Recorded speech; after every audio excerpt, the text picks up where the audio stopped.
We're he live. said do my Fifilina. Wait, he said do my Fifilina dance. We're No, live. come on. Oh, Crazy. my God. Okay, we're live. The worst, Hello. What? Say, the worst host, the worst host. Oh my God. Hello. Hello, everybody, and welcome to Xbox International. All right, guys. I was dancing because Mr. Joanna Dark told me do a special dance. So yeah, I was doing a special dance because we have Mr. Babbit here on the show. Welcome, Mr. Babbit, and thank you for coming to our show, sir. Really, thank you. Appreciate it so much that you are on our show today. Also, course. what was I gonna say? No, I got lost though. Oh So Lord. let's. So I know today we're time constrained, so let's kind of, Yes, Here's a we're short on time because Mr. Babbit is gonna leave pretty fast today. He said he's gonna be on our show for like an hour, and yes, we gotta do a really, really fast pat down on him that before our flight entertainment starts. So yes, Mr. Babbit, how are you, sir, today? Introduce yourself and what you've been playing, and tell us a little bit about yourself.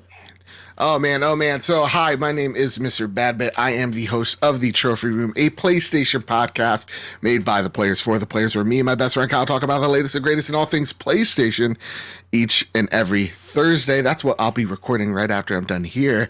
Very excited. A lot to talk about, like we have a lot to talk about here today.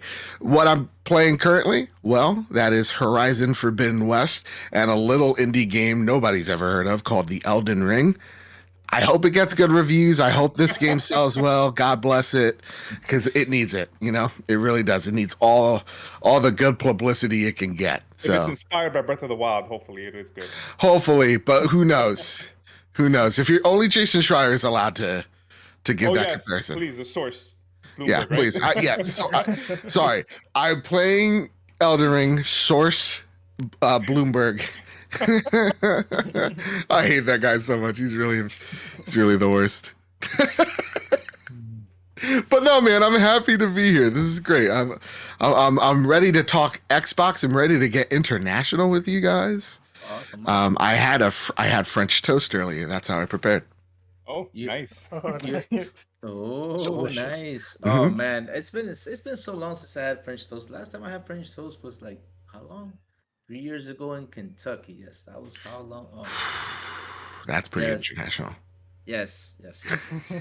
So now let's start introducing our team, right? So let's start with my enemy, my arch nemesis, my brother, Mr. Joanna Dark. Introduce yourself, brother, and tell us.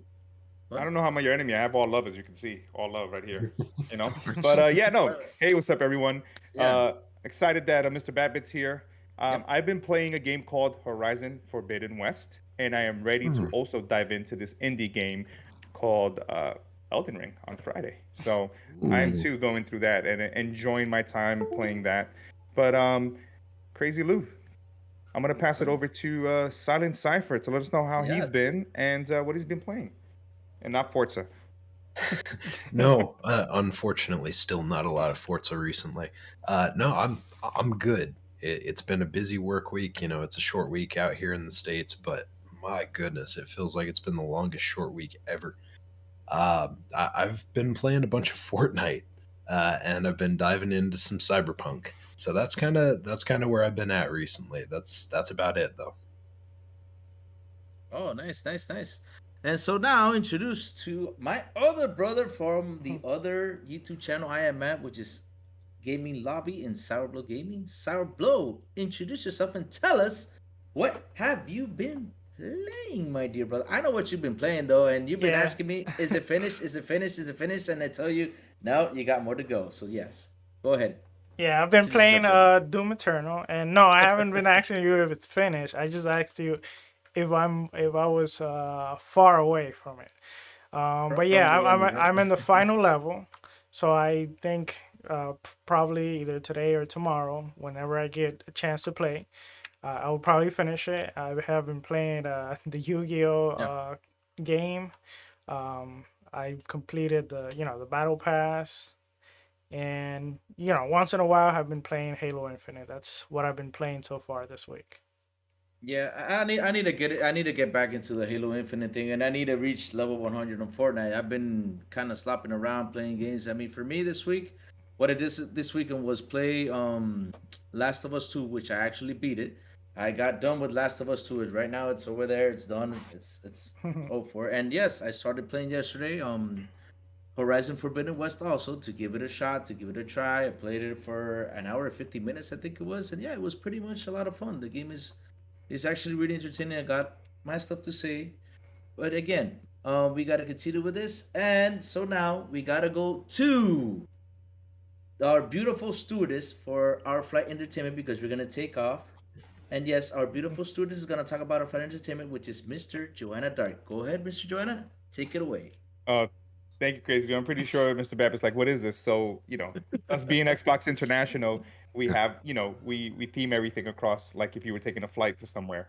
So Yes. I guess I'm the pretty stewardess. But anyway, Oh man, I mean, you're wearing the attire. It only makes sense. Exactly. these are your exits. Yeah.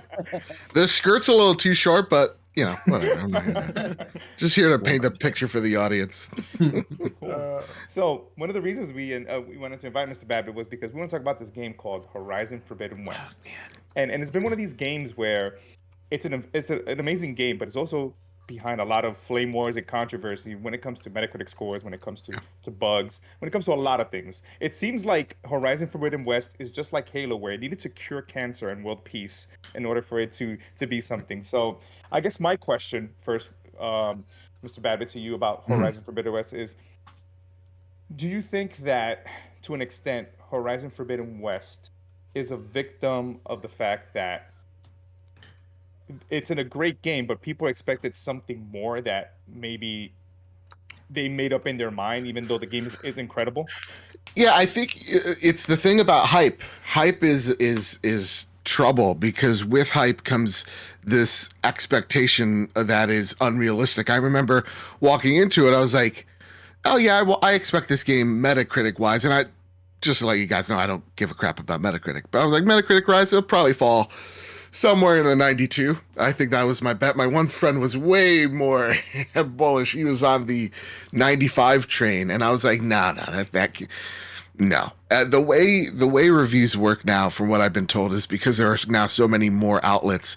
It is really hard to get such a high Metacritic score. So it falling in the 88, 89 range is completely acceptable. And like I've said on many a show, it's Ghost of Tsushima is one of my favorite games of all time. Tied with Bloodborne as my favorite game of all time. That being said, it's an 83 on Metacritic, right? It's not the highest thing ever, but it's sold extremely well. It's done extremely good for itself. And so many people really, really love it. A lot of people, it's like, that's my favorite game of all time. So to me, we put way too much stock into Metacritic, and it obviously shows because there are some people that are like, it's the reviewer's fault. And it's like, no, it's fine that this game is, again, a really great. It's like we're arguing over an A versus a B plus. Both of them are great scores. Both of them are going to put you on the honor roll. So don't worry about it. And here's a question that I think it was addressed when I was listening to you. Do you think that because you know how people claim that Nintendo gets this like bump in some scores? Do you think personally, talking on the sense of these numbers, we're talking about Metacritic, do you think that the first game maybe got a little bit of a bump, and then this one, due to that, kind of set it up to this conversation we're having right now when it comes to the fact that, because the first one may have got a bump because it was a new IP and people were excited. Now that this one came out, and this one, so far I have about 6 to 7 hours in because I had to restart. Sure. I had to restart the game. Fortunately, something happened on my save, but it's great. I think the things that I didn't like about the first one, the pacing so far, I love it, and I think it so far it's addressed a lot of things that I felt, I expect in a sequel from the game. Yeah, and I think more than ever, it just shows the flaws of Metacritic, because to me, like, Horizon Forbidden West is superior to the original. It took the list of what it needed to improve upon, and it did that in spades. And yet it technically has a lower score than its counterpart, though, again, more people have actually reviewed the sequel. So to me, it's the one thing about like the bumps, from what I understand, the reason why You see Metacritic scores with PlayStation a little bit higher than, let's just say, an Xbox, is that Xbox is not picking and choosing who's reviewing their games like Nintendo can pick and choose who's reviewing their games.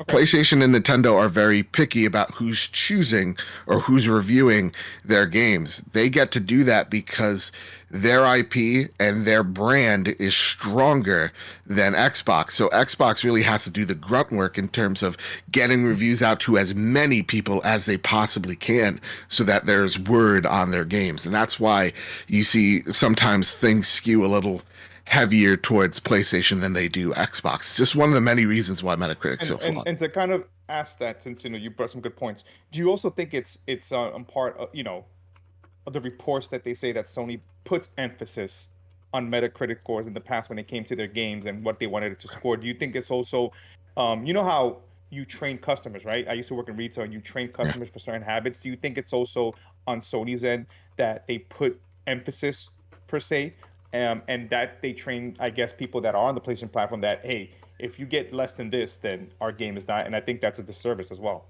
Yeah, I think I don't like it.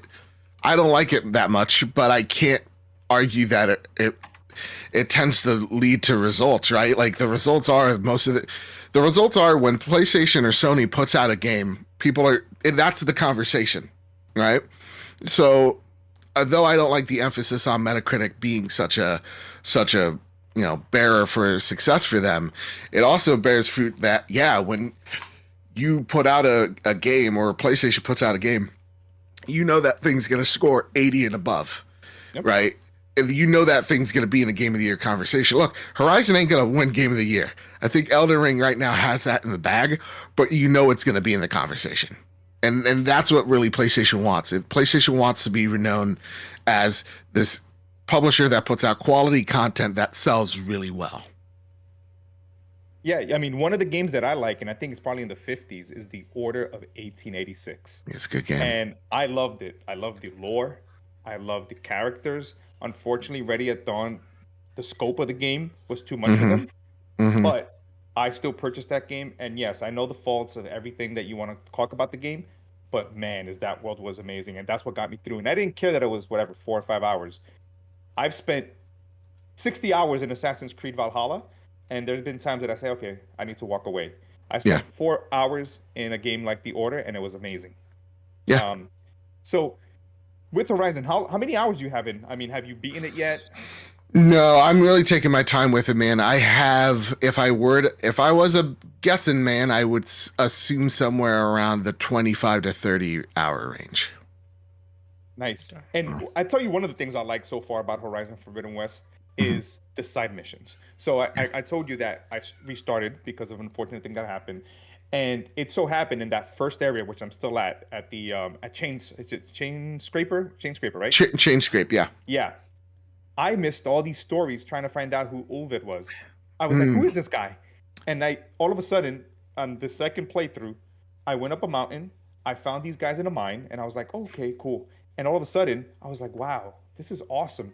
Because now it's tying more versus the first one, like, oh, hey, can you go help me? My dad is caught up here and he needs help, and here's a spear. I like how you're learning more about the area you're in. I don't know, since you have about 30 hours, are a lot of the side missions that you continue to get, are they engaging as some of these, or do they get even more? Yeah, they are as engaging. I think there are some really good ones. I think there's some like little silly ones and ones that aren't. The ones that are forgettable, but overall the side quests are fantastic, and I do think they're some of the best side quests alongside the likes of like The Witcher 3. I think though it takes a lot of inspirations from The Witcher 3, I think The Witcher 3 overall, that is god tier RPG right there.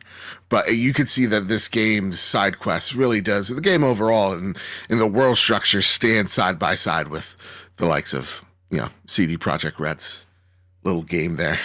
Yeah, no, I think the best parts of The Witcher to me were the side missions where you found out about the lady, the lady in the lake and so forth. And I think I like the world building so far in this game. Even in the beginning, when we kind of meet Vol and you're going through that whole tutorial section, and you're like, oh wow, I'm definitely more engaged versus kind of like going through. I felt like the first one was going through his paces. Yes. Yes. So Yeah, I guess my next thing as well is, like everything, every time that a game comes out, we have these specific digital foundry folks who are fake digital foundry folks trying to point out bugs, right? Yeah, man. Um, Oh my God! my thing Not with is, the you bugs. know, Oh you man. know, I guess, do you think it's overblown and people are just trying to drive a narrative that always happens when it comes to like inciting kind of flame wars? Yeah, this is a good opportunity for me to say, leave me alone. I'm enjoying my game. Please don't come in my DMs. Don't at me on Twitter asking me. Don't go in my DMs talking about how disappointed you are, blah, blah, blah. Please don't. Don't yuck in someone's yum. That sucks. Don't be You that should person. you should have answered to them saying, "Hey, it's too foggy. I can't see it, so I can't talk to you about it." That's right. I should say that. Yeah, No, exactly. to me, I really, the bug conversation's so annoying because, again, Yes, it is. Twitter is not a real place. It doesn't exist, and it just rewards people that do flame war drama nonsense. Oh Lord. Whether it's Halo, whether it's Horizon, whether it's Psychonauts, whether whatever. I was on ILP last week, and I like what Ariel Knight said when we were having this conversation. Are we having this conversation because of the platform it's on, or are we having the conversation because of the game itself? And I feel like a lot of the time we're having this conversation because of the platform it's on. There are games that I've played, like The Witcher 3, like any goddamn Bethesda game, that has these glitches and then some, but are quote unquote beloved, or they're charming bugs or whatever have you. They don't have that stigma because they're not tied to that platform. But when it's tied to a platform, suddenly we get our goggles out, we're looking, we got the magnifying glass looking at it, and You it's gotta love really those. annoying. Yeah, it's really annoying. You're shooting fruit to see it explode and complain about it on Twitter.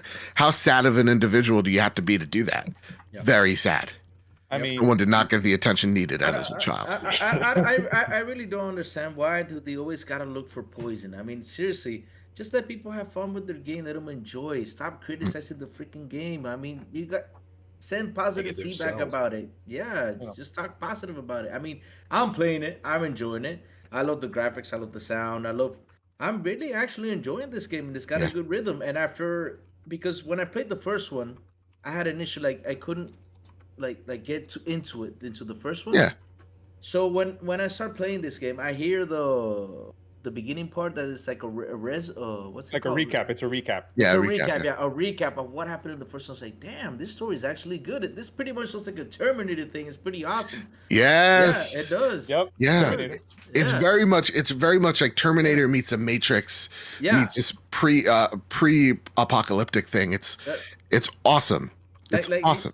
like you see Skynet trying to ruin the planet, and you Mhm. like stuff like that. I was like, oh man, this is like the Terminator thing, and I was like, man, now I'm excited to play this game, and yeah, and look, and how the way the last one ended, you got a team like John Connor did just to go fight this big machine. Ex- But is Exactly. Aloy John Connor or is Aloy Sarah Connor?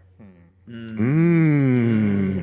John Connor, because What do you think, Sarah Mr. Connor- Badbit? What do you think? I think no, she's definitely Sarah Connor because I think Elizabeth is Sarah. So Yep. I know we're talking about bugs, right? And Sure. I'm going to play a little devil's advocate here, right? Mhm. One of my other favorite PlayStation games is Days Gone. Yes. And Ah. and here's my take on Days Gone. I felt that it got the bad end of the stick when it came to reviews. Yes. And, Sure. and what I mean is by this, right? When I saw some of the reviews for Horizon, even Elden Ring, right? They said, "Oh, hey, we're just playing the preview of the game. There's a day one patch coming, right? Here's our score." When Days Gone was being previewed, oh, this game was a mess. It sucks. And Ben was like, "Hey, we have a day one patch here." And I Yeah. felt that after that day one patch, again, I never reviewed the game. I played it patched. Same. I felt that they didn't get that same leeway. What do you am I wrong about that, or what are your thoughts on that? The fact that a game like Horizon, another Sony game, may have some bugs that people overlooked, or even Elden Ring, but a game like Days Gone, you couldn't overlook that. There's a quality beyond the bug. So I think when it comes to, because I played Days Gone post patches or well. So when you take a look at like Days Gone versus Horizon, to me, what is the better game moment to moment gameplay is probably Horizon. And I think a lot of Days Gone's problems were on its golden path in its open world was a little bit too ambitious for their undertaking, was pacing issues. And then when you take that type of negativity into account, then you're also more unable to look past the bugs. Whereas if you're having a great time overall and things are generally improved upon, but you got some bugs here or there, you're going to genuinely take Sony's word that it's going to be fixed because you're having positive feelings attached to that process. That's at least the way I see it. Could be very much wrong. So since we still have you here, and we kind of, I think we at this point we've covered Horizon. What are your thoughts on this Sony PSVR 2? What are your thoughts on it? Oh my God, dude, I'm ready. Listen, a lot of people talk me off the cliff because I was a little disappointed it's still with a wire. And that's a bummer. But honestly, as long as it kicks ass, it does the improvements that I needed it to do, which for the most part, if it's literally just one wire, and that wire was hella long, I think the problem was there's way too many wires in that goddamn thing. I'm fine. It needs to be backwards compatible. Needs to be, and for what we understand, it will be. But we need further confirmation on that. We need the support behind the games. So that Horizon game looks neat, but give us a Killzone game made by Insomniac. Make us a Dreams in VR. There are a lot of things that PlayStation's working behind the scenes, that their teams that are working behind the scenes that we don't know about. And I think we're going to see a lot of that come to fruition. And knowing that, again, the latest rumor is Half-Life Alyx is going to be on this machine as well. Dude, oh my God. I mean, I have an Oculus. Yeah. But at this point, it's so old, I don't want to play that game on there. So that's why I'm waiting for something like this, because I want to play it on better hardware. Because I heard Absolutely. So that's what I'm looking forward to. I love how they've taken everything I love about the DualSense and worked it into these controllers, because PSVR really is just an amalgamation of all PlayStation's failures rolled up into a piece of tech that they're testing. And they literally told you, they're like, we don't know about this. Truth be told, we see that you're interested in here. Wasn't it Shuhei that said, hey, this is the original PSVR is our PS1 era device, and you can say this is their PS2, hopefully, or even more than that. Exactly. Yeah. And it really does seem like they're skipping a generation going straight to 3, because the visual fidelity is pretty nuts, but I do need to see more of it in action. And with the age of COVID that we're in, oh boy. How do you show that to people? How do you get people to grasp it? That's gonna be the difficult thing. But the thing that a lot of people ignore is that VR is one of the fastest growing spaces right now. So Sony knows that they have the tech and they have some IP that you may care about, and they're gonna toss that in there because they want that VR thing to be part of the goddamn metaverse. I mean, I remember playing Resident Evil, and the minute they put that knife in my face, I was like, oh my God. It was terrifying, but it was an experience. And one of the things that I loved about the PSVR was I think you hit on the head right there, the IPs that they leaned on. Iron Man VR. You had that other one, which was I think it was from Studio London, where it was like you're a gangster. Oh yeah, Blood and Truth. Yes, Blood and Truth. Yes. So you had that. Can you imagine Sarah Blow playing Resident Evil on the VR? Yeah. I couldn't. Imagine if they made a ship game in VR, him just destroying ships because he's a terrible pirate. And a terrible driver too. Oh my God! I'm a terrible driver, I admit, but not. You'll destroy the metaverse. You'll destroy the metaverse. But I'm pretty decent in Sea of Thieves.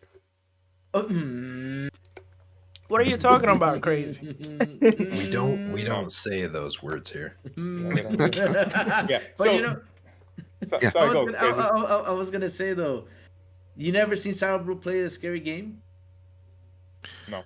Oh my god, I'm gonna send you that YouTube. You gotta see Salvador play this game. Oh, I'm gonna send it to you. good. I can use it for the next. I can use it for the next trailer. Yes, I will I send want it to. to I you. want to see him play Dying Light 2 personally. Oh my God, he probably only plays in the light, and that's it. But no. PSVR 4K HDR. What is it? 90 to 120 hertz. They said. Yep. I mean, my thing is, I love the minute they said the specs. I was like, oh wow. My thing is pricing, and I think pricing wise, how do you make something that with those specs give me good quality and at least give it to me at a reasonable price? You know, I've been saying maybe $400, $5 being the max.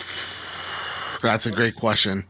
To me, I think it has to be 500 is the absolute max. I think it has to be 400 to be successful, because think of it like this. You're buying a headset, right?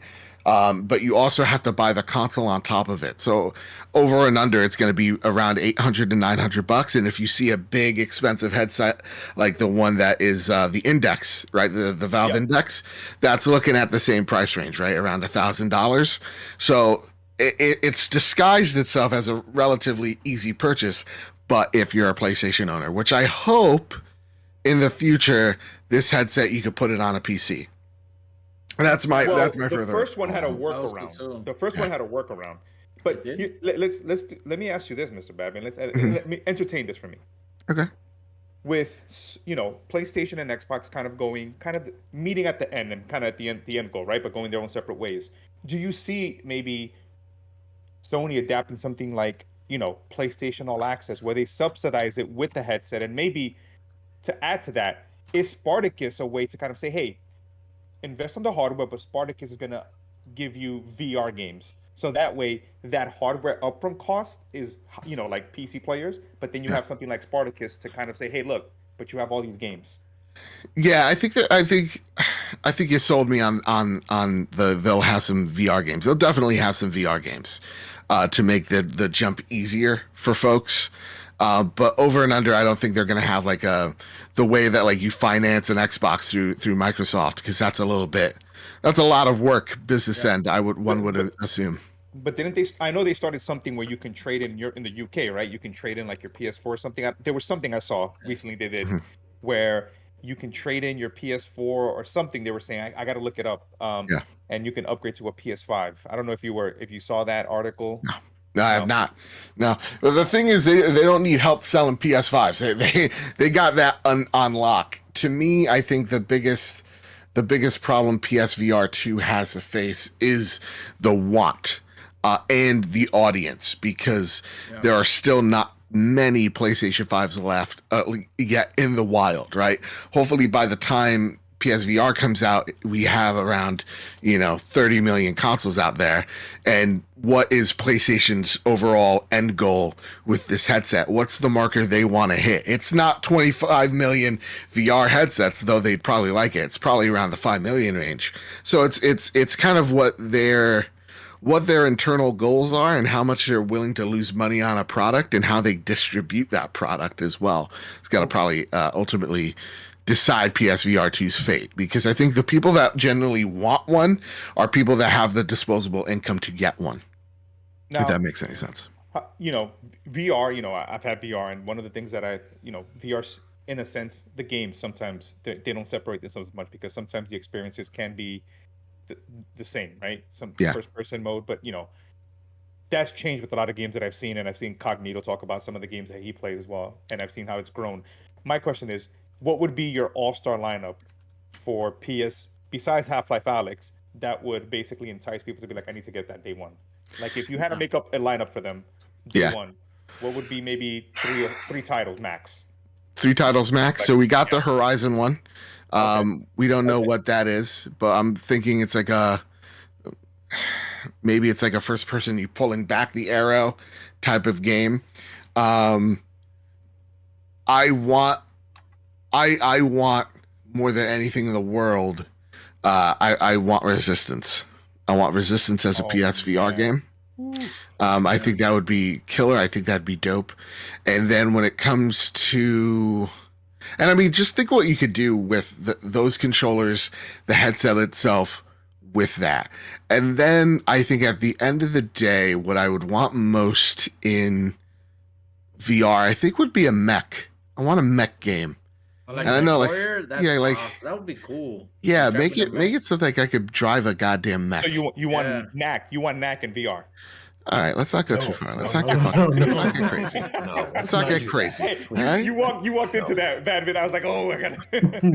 I'm thinking like I'm moving like this, right? And yeah, not knack, not ever knack. Cerny cries, but yeah. Mm. Yeah, but thank you. I would like an infamous game in VR. Where remember that superhero game, that Marvel superhero game they had for VR, where you had all the superpowers. What if you can play a small adventure where you play as Cole and maybe some side missions. Infamous is one of my favorite games of all time. I even have a tattoo on the side of my ribs of Cole. Nice. And so I would love that. Resistance, you said that. Let's see. So I would love maybe an infamous game. I would love I want a Patapon game. I want a Patapon. You want VR Patapon in VR? Oh Dude, man. Oh, God, I no. just want another Patapon game in Patapon. general. I would love a Dying Light game for VR. That would work again. That could. What about that- Siren? Siren. What's that famous game that EA had about this girl that used to run around really fast across buildings? Mirror's Edge. Mirror's Mirror's Edge. Yes, Yeah. that's for VR. Is an awesome game. Well, Siren would be good in VR. Siren was an underappreciated Silent Hill type of game. I don't know if you played that back in the day, but Siren was really awesome on the PS2. Ivan, what's it called? Siren. I think It's very Japanese. So, yeah, Killzone would be awesome too. What if we got a Killzone, but in the sense of like Killzone, like what was it called, Liberation, where it was like chopped down, and you're kind of moving the pieces and everything. It'll be pretty cool, kind of like a tactical. Oh, I would see. Here's the thing with VR. I don't think necessarily every game, like Moss does a really great job of like this is a third-person platformer in VR. So I would love tabletop-esque, real-time strategy game. Dope, dude. Give me an XCOM game where I'm looking down like it's goddamn chess, like it's a goddamn chess in Star Wars. Yeah. Insomniac made a game called Edge of Nowhere. I don't know if you ever got to play it, and it was awesome because it was third person and it felt like you were playing with you were using your headset to track and shoot. And I love how you interacted from a third person perspective, just like Chronos and a lot of those games. And Insomniac has made some really good VR games. Oh yeah, that's why I like when I say this, I say it with pretty much confidence. I'm like, y'all Insomniac's been busy. I think they're busier. Like I definitely from what I've known, they've had multiple studios. Like they have an A team, they got a B team, and then they got little teams, and those little teams work on VR. From what I understand, Insomniac has grown tremendously over their acquisition. And so to me, I'm like, why not have both A, B teams expand? Of course, because they're working on Spider-Man and Wolverine. You bought Insomniac. They know how to make VR games. Yep. I definitely believe they have a VR team working on PSVR 2 and a launch title to get you amped for whatever it is. And that's why I definitely think it's Resistance over everything. What about SOCOM? Anything. What about SOCOM? I mean, there's been tactical VR shooters. Yeah, there was Team Bravo, Fire Team Bravo. That was awful. You know what else? Awful. You know what would be good if they do like a type of what's this game called that was in the arcades? It was like Terminator 2 arcade. You got the You mean Time Crisis? Nah, the one where you shoot zombies. House of the Dead. House of the Dead. Yeah. You need something like that for VR. That'd be pretty cool. Yeah. That type of game also there. Yeah. What if also how they released Horizon Forbidden West and they announced the VR game? What if they do something similar with the Wolverine game and they do like a VR? That would be kind of cool. How you get your fucking claws? That'd be dope. Oh man. Man. What wouldn't you like from the Horizon game in VR? Because what wouldn't you like it to be? Would you like it to be on rails or a little bit more expansive? I really hope it's not on rails, but I really want to be amazed here. Like I definitely think there has to be bow combat. That's a signature to Horizon. I think scaling is also signature to Horizon. So we saw that tall neck. Yes. I think we're gonna climb that shit in VR, and I think a lot of people are gonna puke when you look down. Uh, that's what I'm thinking that game is going to be. I think a lot of their titles, though, are going to have VR Yeah. implementations to them, but also work out of VR. So, like, for example, my Dream Resistance game is a PSVR game, no doubt, but it's also on your PlayStation 5 and you could play it like normal. I think if I'm Sony, I kind of want to maximize that output there of like how much for my buck I could get out of these VR titles. I mean, Yeah. they can always do also a Spider-Man VR type of experience to kind of get you hyped for Spider-Man 2. The Mary Jane experience, you'd be Mary Jane. Everybody loved that. Oh, I want to be, Mary Jane, Uncle Ben. You could be all the side characters. I want to be Right Bruce before- Campbell. Yeah. Oh, hell yeah. Let's do it. You sold me. I'm sold. Oh, great. So to kind of, to kind of the final question before you kind of leave us, unfortunately, what are your thoughts on that Shadow Warrior 3? Even though it's the PS4 dropping day one. Yes. So I've been thinking about this, right? I know a lot of people are upset, but it goes back to the conversation we were just having where there's more PS4s in the wild versus PS5. So how does it make sense? But I do understand you should also reward your users on the PS5. What do you think about that?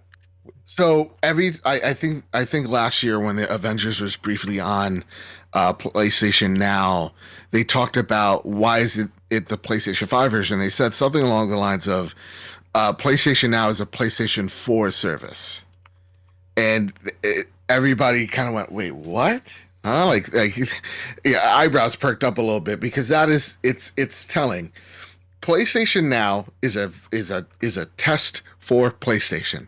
And if you see what they've been doing over the years with this service since Jim Ryan has entered as the president of PlayStation or CEO, whatever, you see him turn PlayStation Now more and more gradually into Game Pass. Right?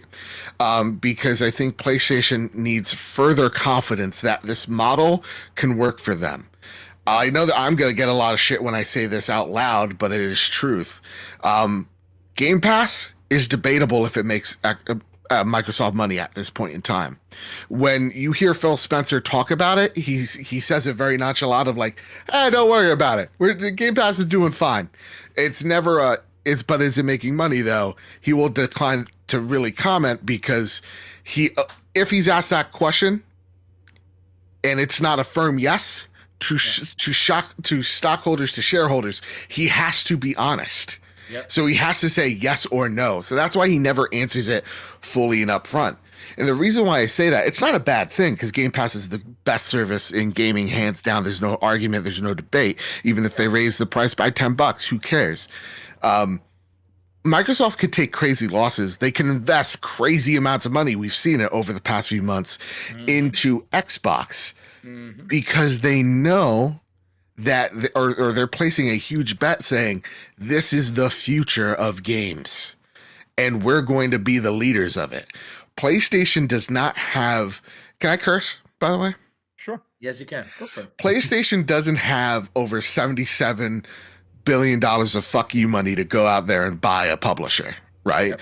Microsoft has that amount of money, right? Microsoft could literally make a deal with X publisher. Example, they could go out there and make a deal with Square Enix for Outriders and go, hey, we will pay you $100 million right here, right now. Clear the development of this game.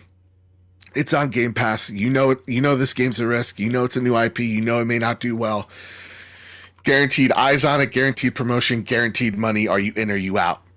They can spend that type of money. PlayStation can't.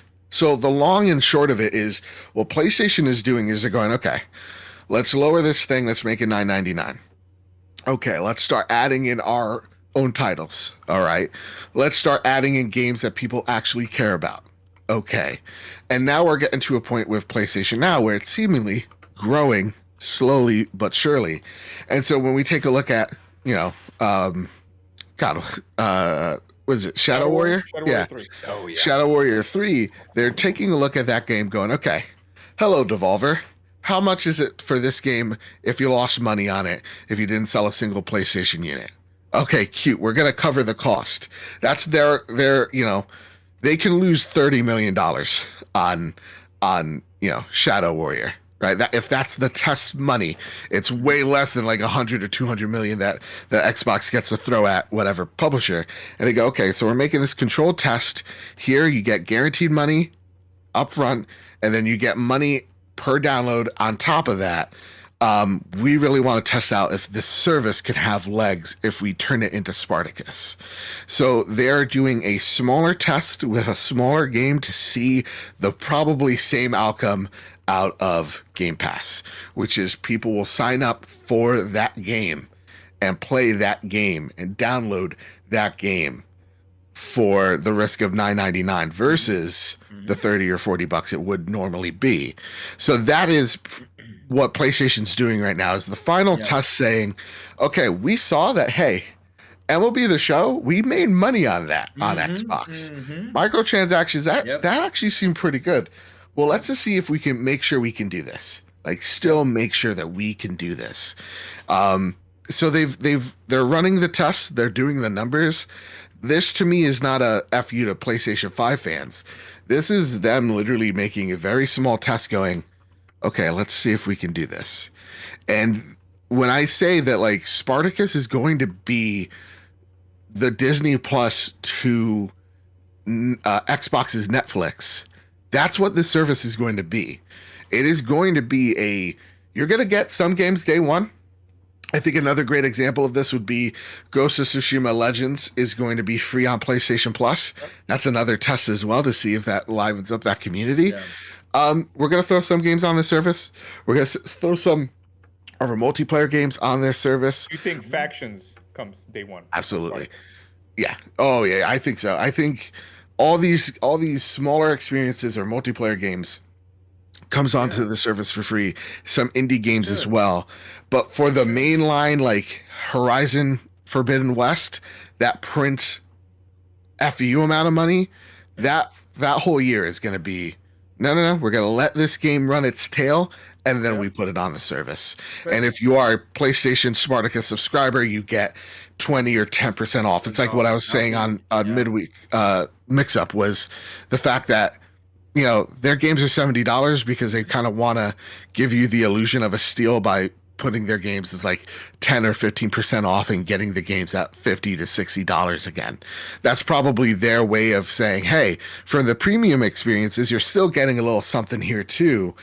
You get it by 15% off. And we think that's a steal because it's like, ooh, yay, money off, but it's still probably $60. And PlayStation doesn't care about losing that 15% because, well, we're not giving GameStop that 15%, so we can lose it there and build that service gradually over time so that when the time comes, you can put all your tentpole titles day and date on the service.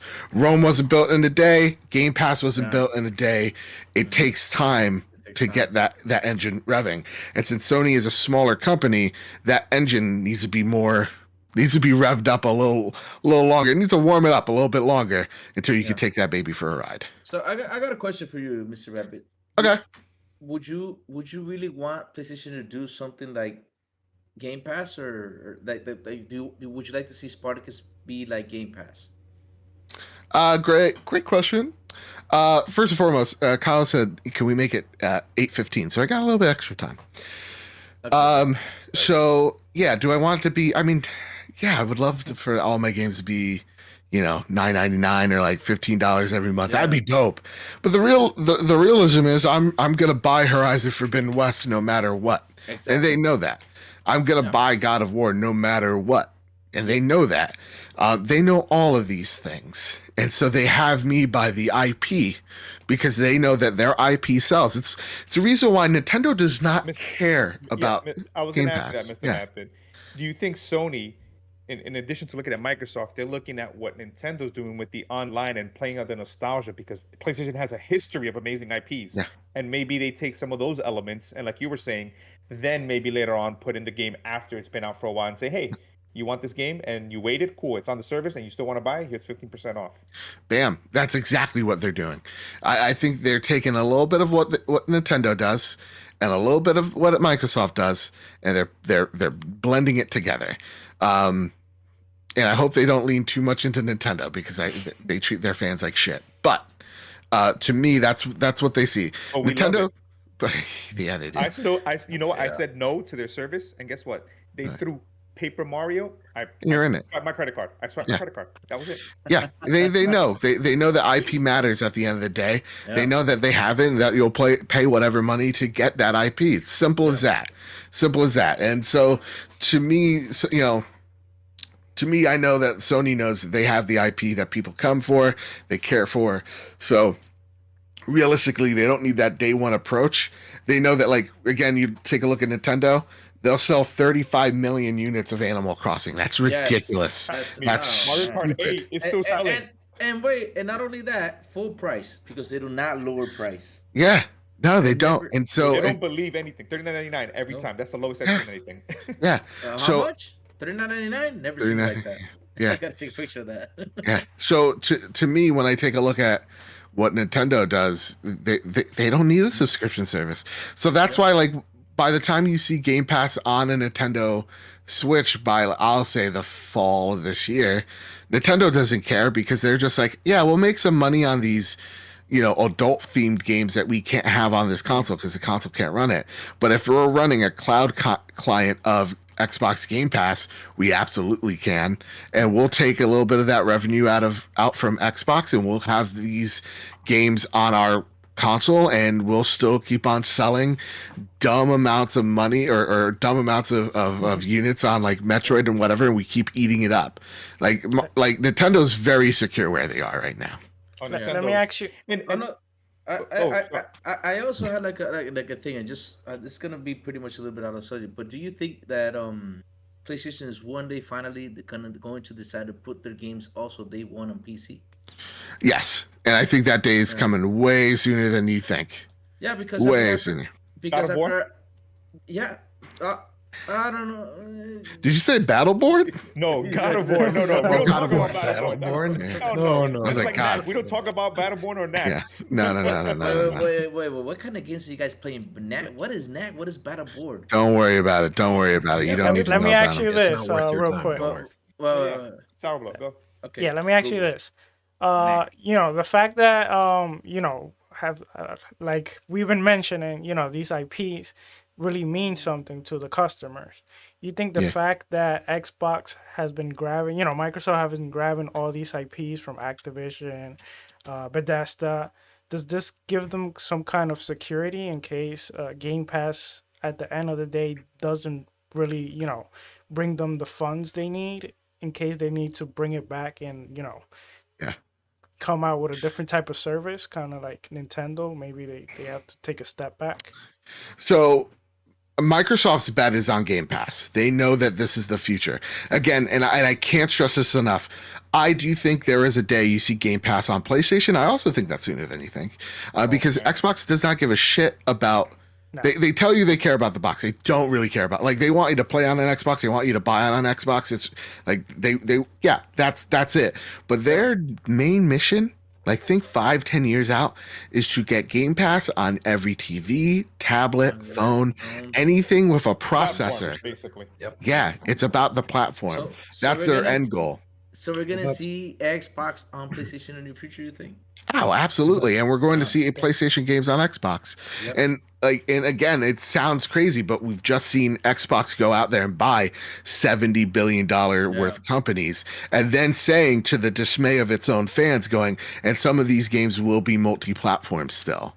Yeah. Right. So to me, to answer back on your question there, I take it. My one buddy, Sean Capri, who also runs a fantastic Xbox podcast called the Xbox Drive, said it perfectly, and I've stolen this idea. Is, think about it like this: Xbox has spent $77 billion on legacy. They spent $77 billion to catch up to Sony and Nintendo when it comes to the IPs that you care about. Yep. They spent that money because they knew that they could not build it themselves. So they were like, we're going to buy our dominance then.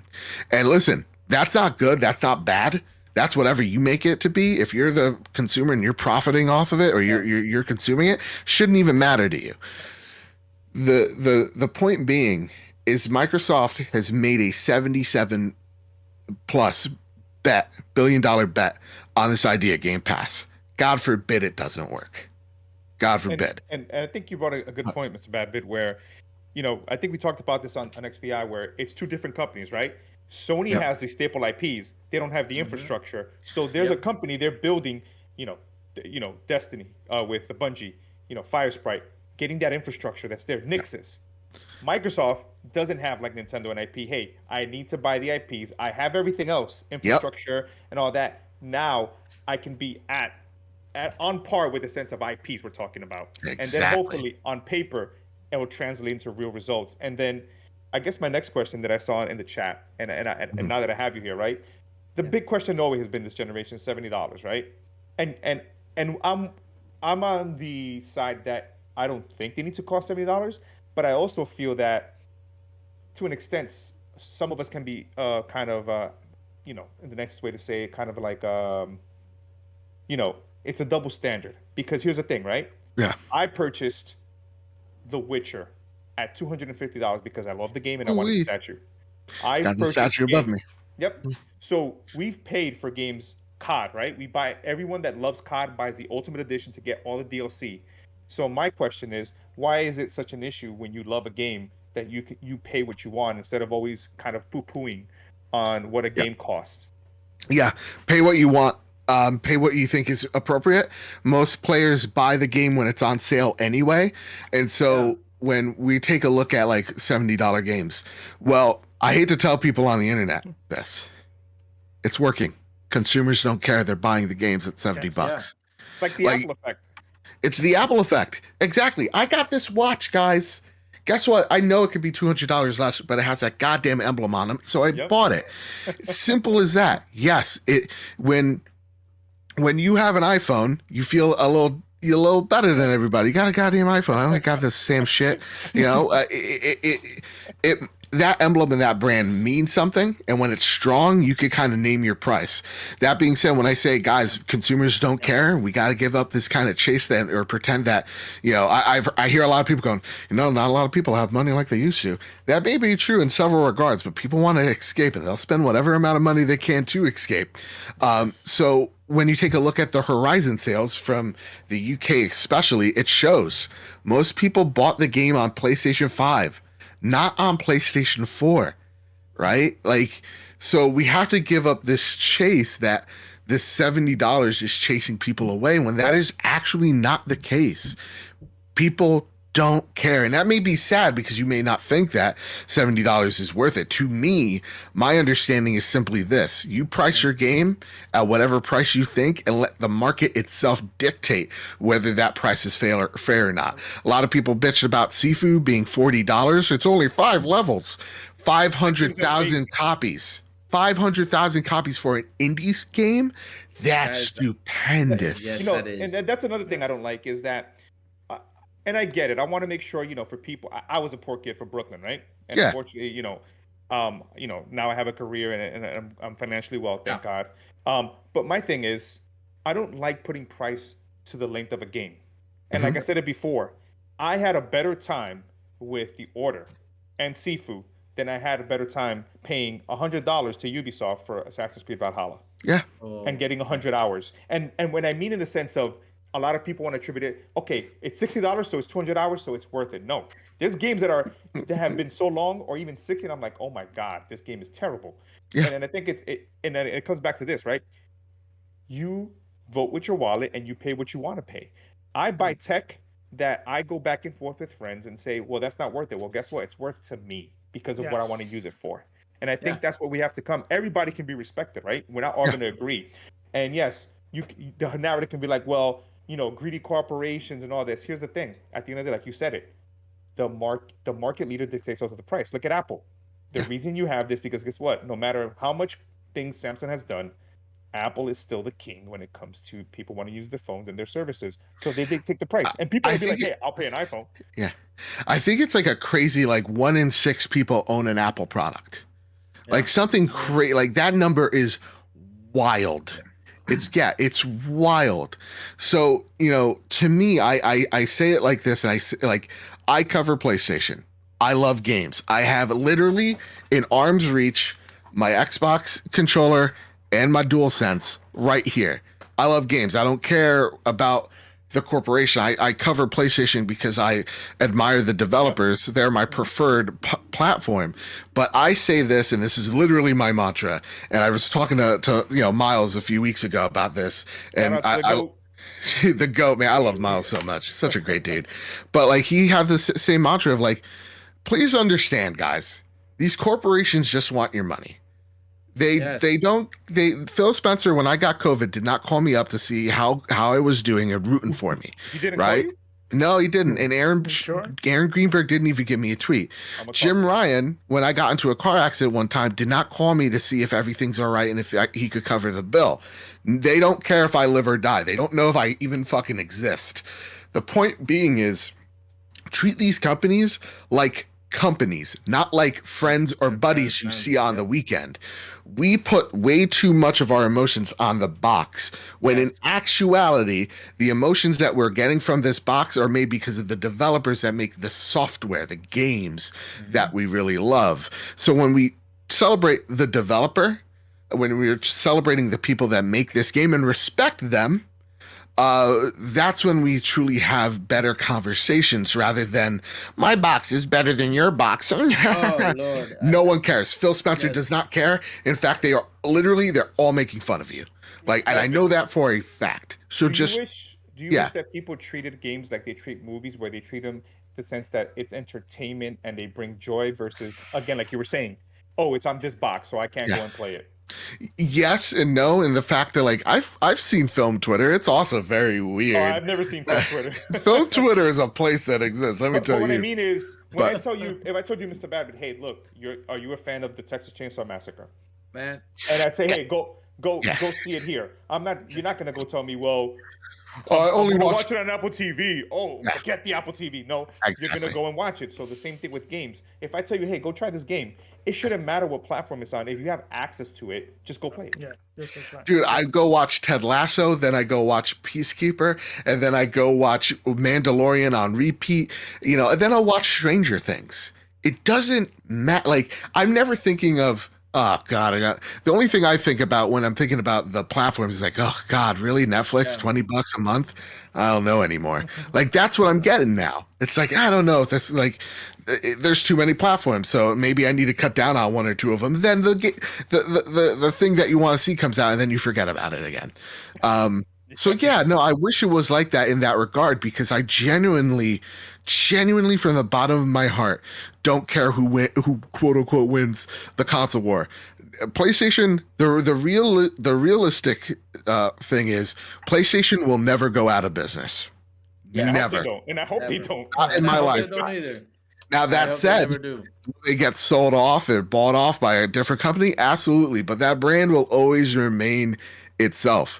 Look, will Xbox ever go under? It came close, but even then, no. Even then, no. These companies have become way too big to fail. Now, that's scary in some actual real world consequences and all that type of stuff. But on the game side, that one tweet isn't going to kill Phil Spencer's dream of Game Pass being on TV. It's not. Just like it's not going to ruin PlayStation either. So once we get rid of those dumb narratives and we can start, and that's why I really hope I root for Game Pass being on PlayStation. I want to play Halo on a DualSense. That's why I root for whatever Spartacus eventually being on an Xbox, so that now that we have the things in the places, we now don't have to goddamn think about the box anymore. Yep. We just were over it. I thought we'd be over it now, but it's just gotten worse. To me, you know how many Twitter spaces I just see, and I'm just like, really? Like, don't you have don't you sleep or don't you have work? It's like how we were talking earlier about the 60 frames per second, 30 frames per second. Like, oh yeah, checkboarding and all that stuff. Oh yeah, we actually do see it. I'm gonna say this for those people. If I put a TV in front of them and did the Pepsi challenge, they wouldn't even know the difference. No. And why? Because they're not experts that sit there and analyze this like a Digital Foundry or other tech company. Half of the time I'm playing on my Switch. I played Dying Light 1 before Dying Light 2 at 25 frames. And why? Because I love Dying Light. And this whole thing, like we were playing, it's just nonsense. I'm like, really, again, it's like people that like cars, and again, I don't like cars. They're like, oh, look at my motor, it goes faster. I'm like, I don't care, it's this car. Just like with games, right? Yeah. With games, okay, whatever. Games, you know what? They're not easy to make, and for you to go and tell somebody who's making something for us, oh yeah, your frames are like that. How would you feel? I went to your job and said, oh hey man, you suck at this. I Yeah, think you suck. Yeah. you shouldn't have used that car reference. I don't think Oh, Brian I know. liked I that. did it. I did it. He knows why I did it. I do some shade No, ass on we know, we know. Personally, He's triggered. Look, he's triggered. He's gonna go on I Twitter am now. triggered. That is very unkind of you. Gee. But and honestly, like I was playing Horizon and it glitched out on me. It did the frame rate glitch, and instead of posting it on Twitter, and like the guy that did it on Twitter was bullshitting because you can literally pause the game, and then restart the checkpoint, and then you're back literally 15 seconds before. Nonsense. Mr. Problem was solved for me, but I didn't go on Twitter and bitch about it. My save file got messed up, and it was because something happened. I don't know what happened, but here's what I didn't do. Every game I play, I do 3 manual saves. I didn't do it. It happened, but you know what? Instead of me going out there and being like, oh my, you know what? I said, hey, let me see if it's in the patch notes or something like that, and I made my 3 things. Why am I gonna go and waste my time? I want to play the game. I want to start it again and play my game. I haven't. What do I get out of saying, oh, no? That's terrible. It's kind of like when it comes to like Halo. Like Halo, there's still sometimes I got to restart the goddamn app because I can't find like the finding a match glitch happens. Yeah. I'm not going on Twitter going, oh, why is this not working? It's the age of COVID. Everybody's in their homes. Do you know how hard it is to transfer files back and forth, from different internet speeds? No, you don't.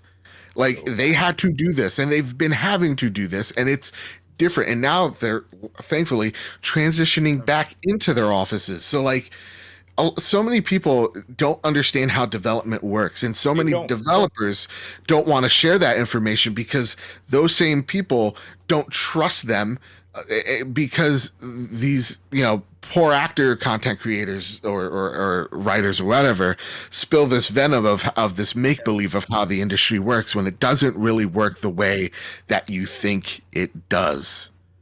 Like that's it really is at the end of the day that. So like to me, I give all of the devs benefit of the doubt, especially in the age that we're in, because I understand as someone who does work from home how slow it can be and how inefficient I can be sometimes as well, because working from home is a different challenge that not everybody is made for. So to me, I give everybody the benefit of the doubt. Look at like my game of Elden Ring. There's some frame rate issues on PC.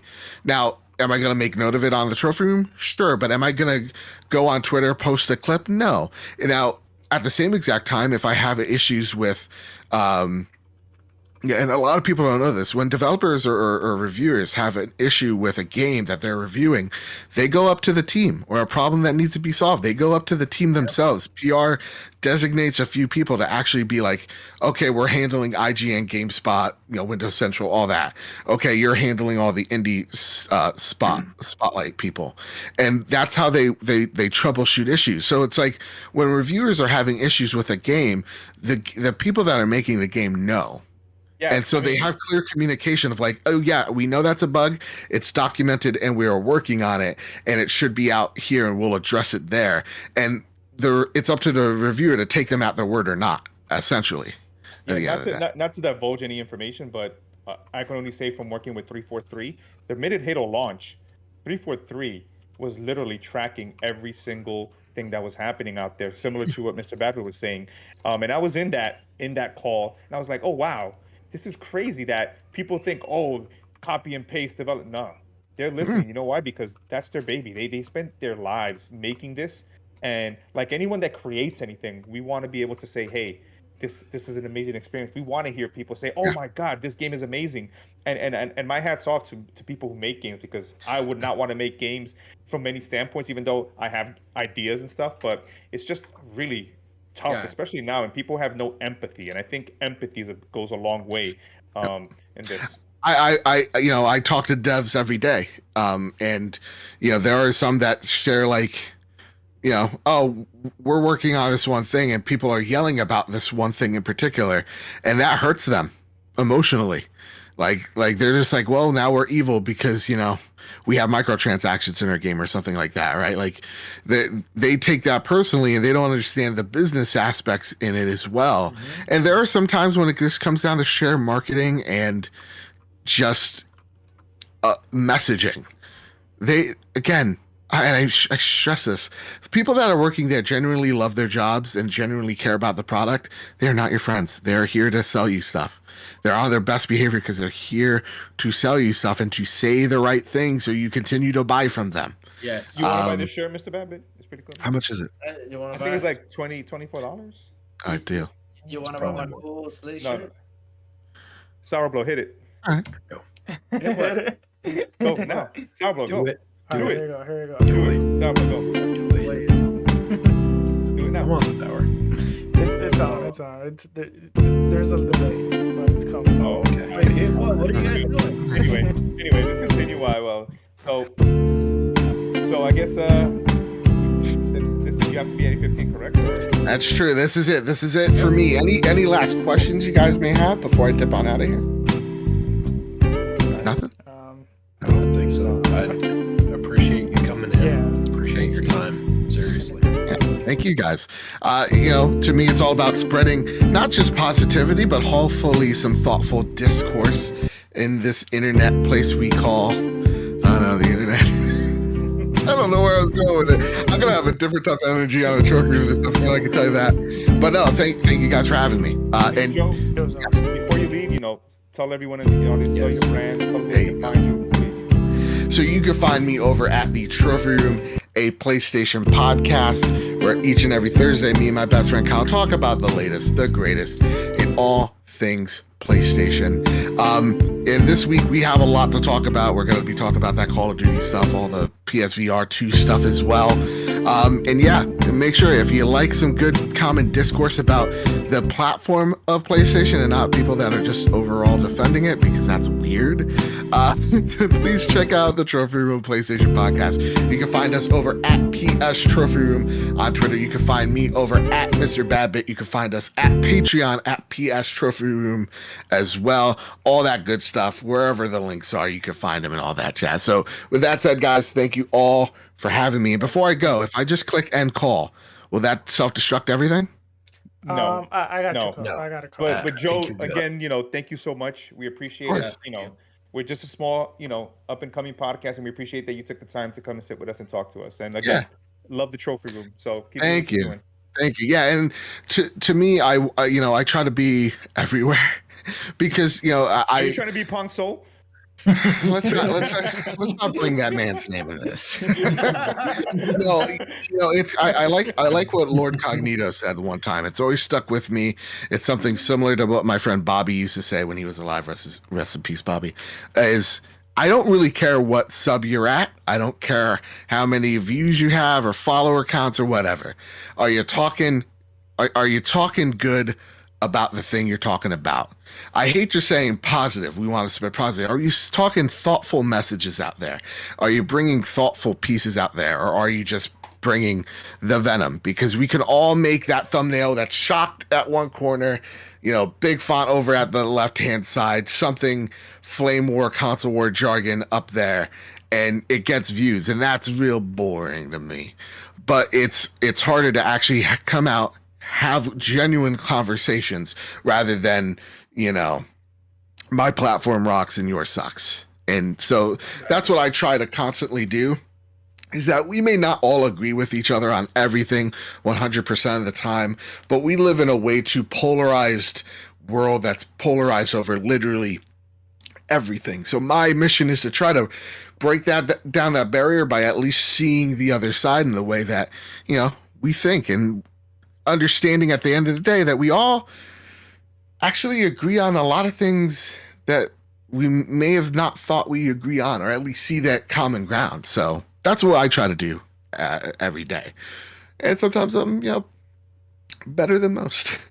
Sometimes I'm better, sometimes I'm worse, but it's what I try to do. So anyway, rambling aside, everybody, thank you all so much for having me. This was tremendous. Thank you all so much. Thank you. Your kind, your generosity, all that stuff. Thank you. I'll see you guys later. Bye There you bye. go. Thank you. Thank you Thanks so for having much. Thank you.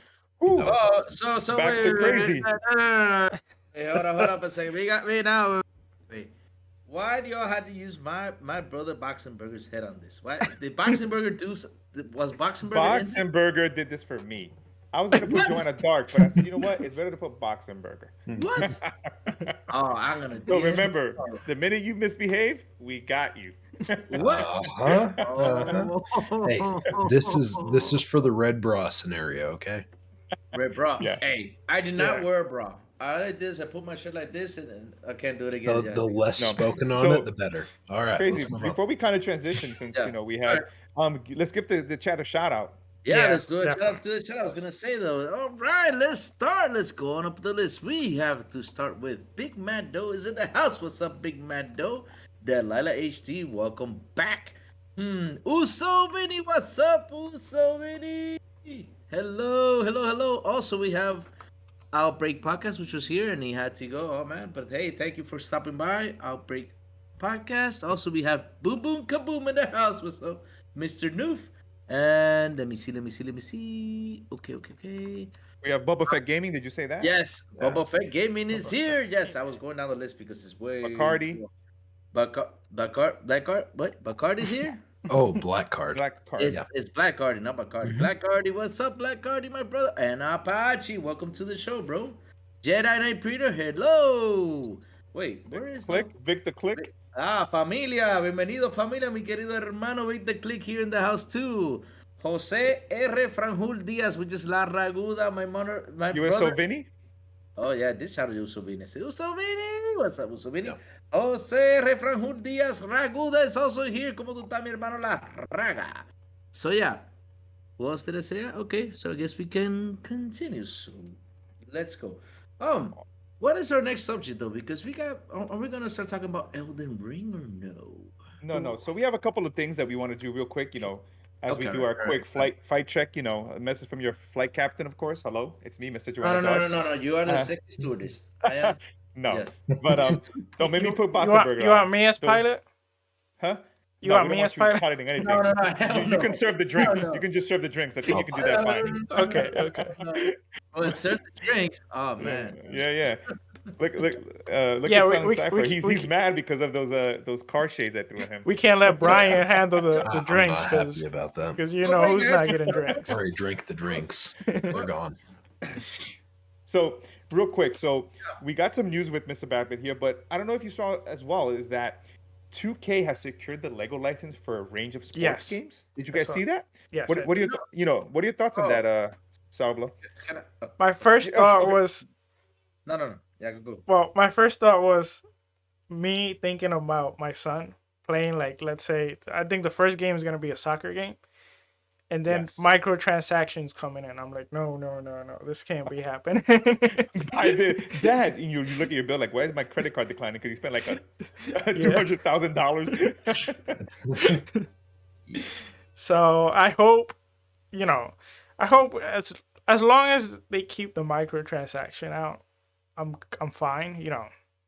But I don't think Lego's games goes with microtransactions. I mean, they're kind of games that are also for kids. I mean, if grown-ups want to play them, fine, but they're also directed to kids, and I don't think they should go near microtransaction. And if they do, I think people should speak up because things could happen.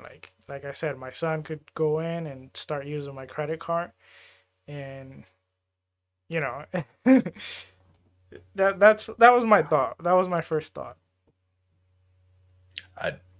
I hear that 100%, right? Like my Hello? Oh, sorry. oh Yeah. Continue. Here. no, I was just gonna say I feel your pain, right? Because my son's been super big into Fortnite recently, and so he's like, "Oh, I want the battle pass. I So, want all these skins. I want all these things." And it's like it's so easy. It is so Yes. easy for them to get that stuff nowadays, and it scares the crap out of me sometimes. Like we have some of the safeguards in place, but even then, like you're still always kind of worried. about like, well, what if one time he saw me put in my password, Hmm. or That's what why if you he change logged it. into my account? Yeah, and kids are Yeah, pretty password smart safety. now.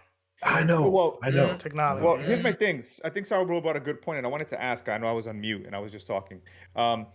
It was, that WWE Battlegrounds game was literally microtransactions galore. Like you couldn't even play with a wrestler. You got like this generic wrestler that looked, oh, I want to play a Stone Cold. It's not Stone Cold.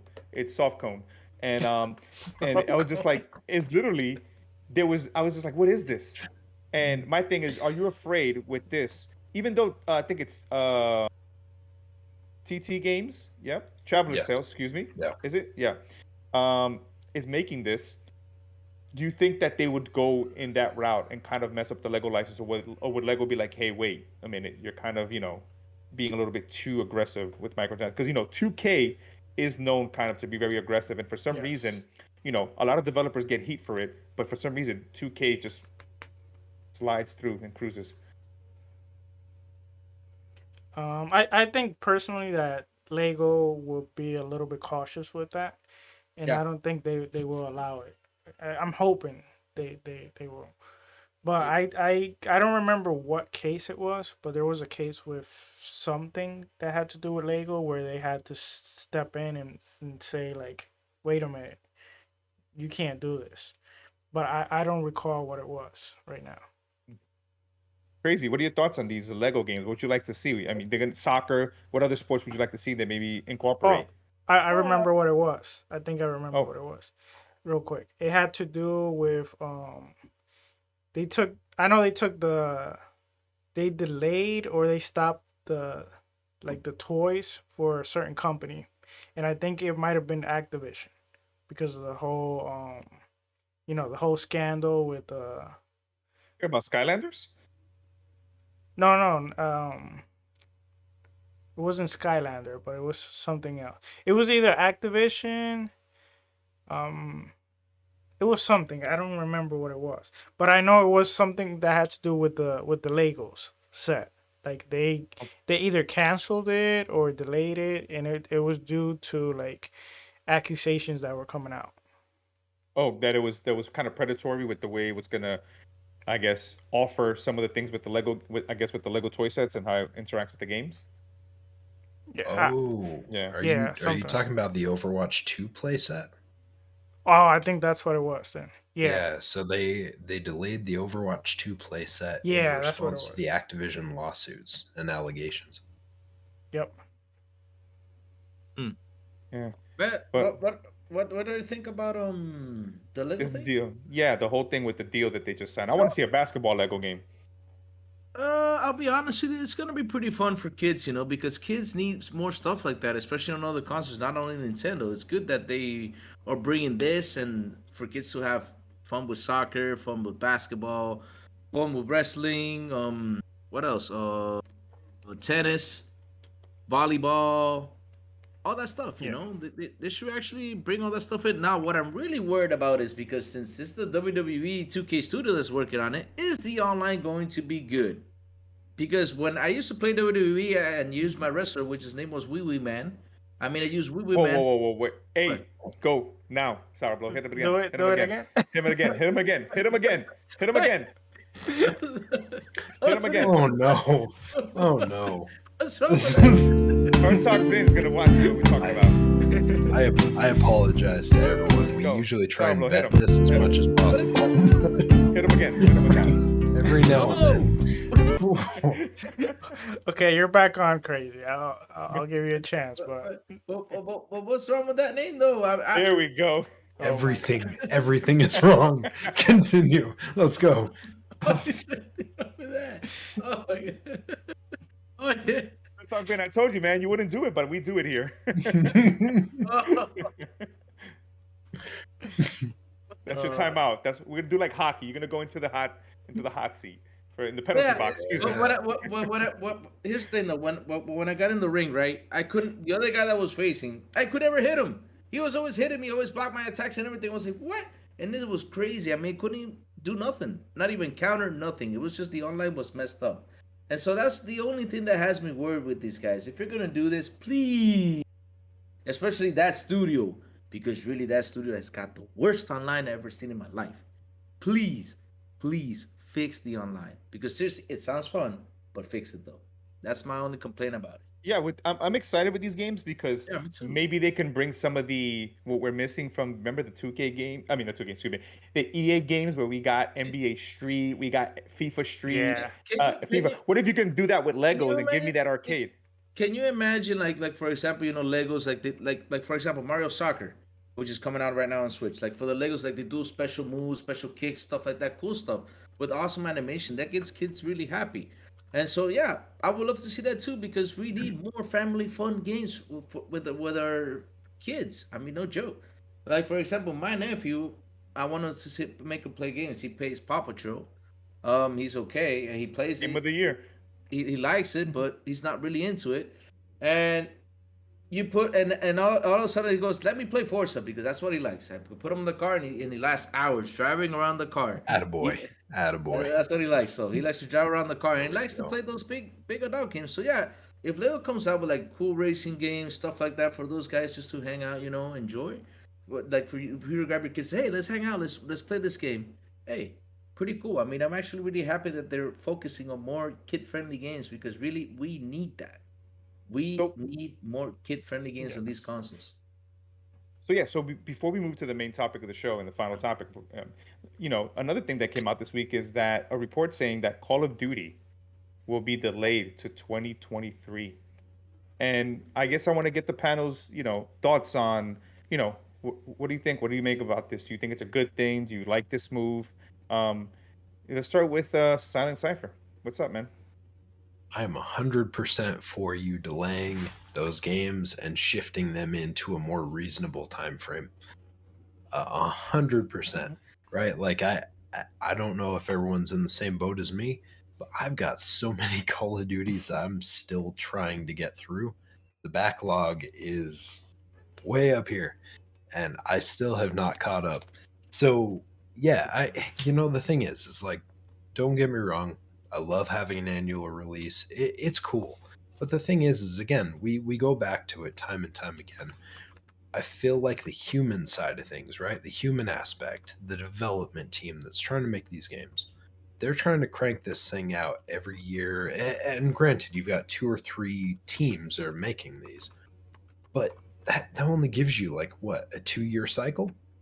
And so you're supposed to reinvent the wheel every 2 years. Like, that's hard.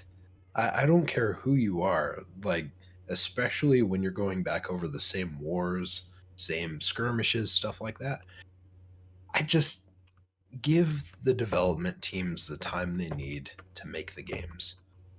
As consumers, we're going to benefit. As the development teams are, they're going to benefit from it. So I think it's a win-win. What about so Sablo? One of the things that in this report, and this is, I want to give credit to Windows Central on this one. They stated here that the Call of Duty for 2022, which is a sequel to the 2019 Modern Warfare, it's on track, and it's going to launch it sometime this fall. First, are you excited about that? Because I think 2019 Modern Warfare, we can all agree, if you like Call of Duty, it was a great game. And then second, kind of what Silent Cypher was saying, one of the things that kind of caught my eye is that they said, and this is a quote from Activision when they reached out to, stating that premium and free-to-play Call of Duty experience are coming in 2023 and beyond. What are your thoughts on that, in the sense of premium and, of course, what they call free-to-play?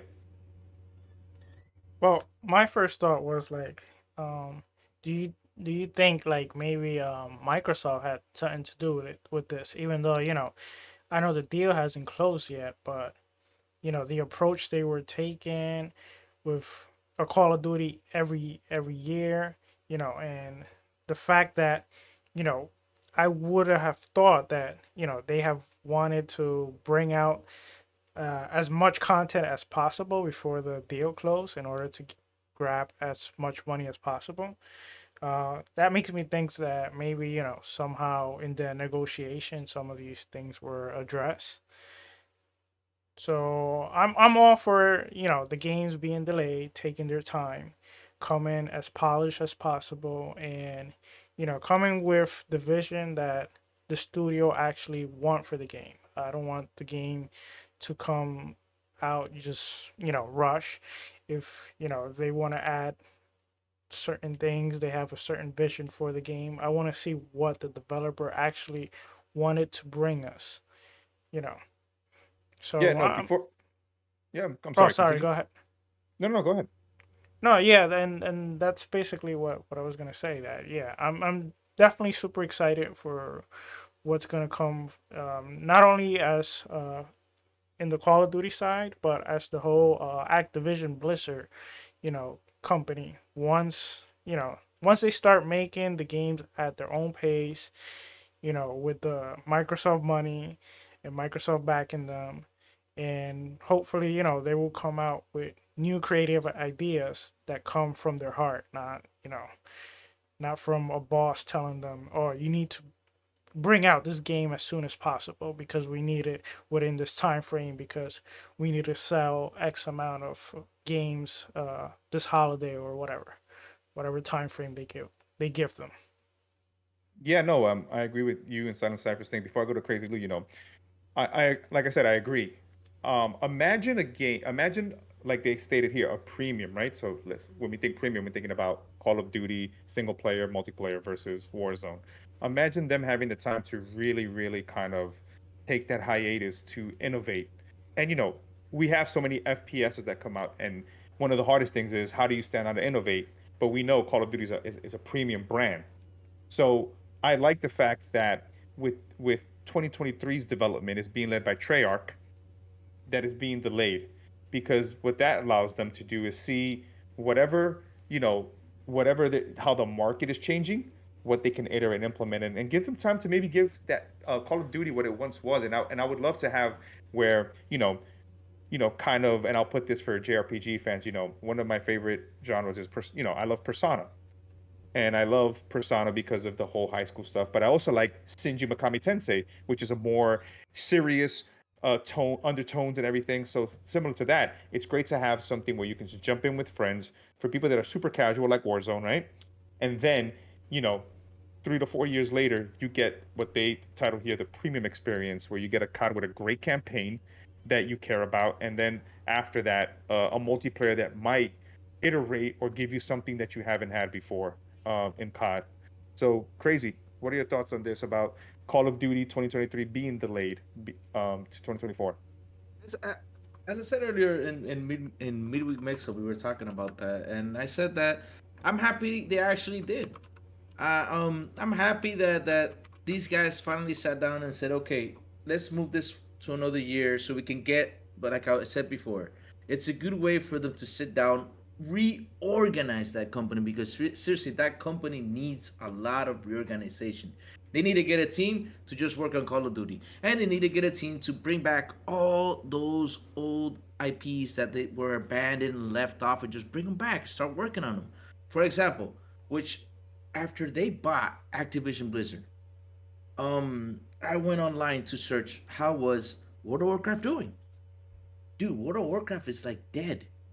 It's incredible. Yeah. Such a game that you got people from that game that actually met other people to get married. That was the game that everybody played. I mean, I have my World of Warcraft in my inside my closet. That I never played it. I just bought it, and I tried to play it, but then I was like, "No, you gotta pay $15 a month." I said, "Nah, I ain't playing this." No, and so yeah, I never played it, but seriously, everybody loved that game, and I went online to search how was sales, how was doing, and it was really bad. And so I was like, man, right now it's a good opportunity for Microsoft to organize, get the team to work on Call of Duty, because seriously, what was gonna be the next Call of Duty? Naked Duty, run around naked? I don't know, or Call Power of the blow, Naked. hit it, hit it, No, hit no, it. no. Power blow, hit it again.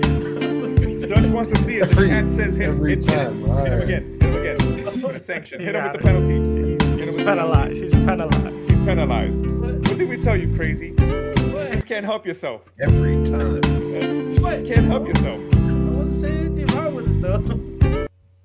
There we So go. Oh, you See, you Dutch, said see, Dutch, everything. that's what we bro. got. That's what we have. Yeah. So, like you were saying, Crazy. So wait, Be careful what you're gonna say. Be careful. We'll just leave this on Think forever. You very just- carefully. but Very wait, I can still talk while this is on though. I can still talk though. We'll see. We'll see. We'll see. Okay. But here, I but can here's still the thing. mute you too. You know that, right? Oh no, don't mute me then. Don't do that. But yeah, like I was saying though, Oh, it's a yeah. good time to reorganize this whole thing, this whole company, and just get it to work and get it working right the way it has to work. Not having all the teams just working on this whole game, and that's what they've been doing just to get money and money and money and money. Hey, everybody, go work over here. The guy who fixes the trees in the game, go work over here. The guy who does this, go work over here. Everybody, I mean, I can imagine all those teams tired of doing the same freaking game. Seriously. I mean, I'm happy that they actually moving it, and I'm happy that they're gonna give it a rest because really, I'll be honest with you, we are tired. We are tired of all the Call of Duties each year. We're tired. I mean, we need a rest from it. So yeah, it's pretty for me. It's good that they did it.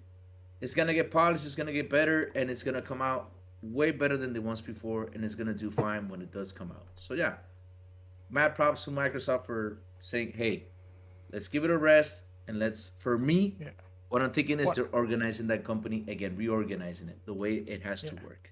One thing, real So- quick, that came in my Yeah. head about What? these IPs too. What Is that- Naked Duty?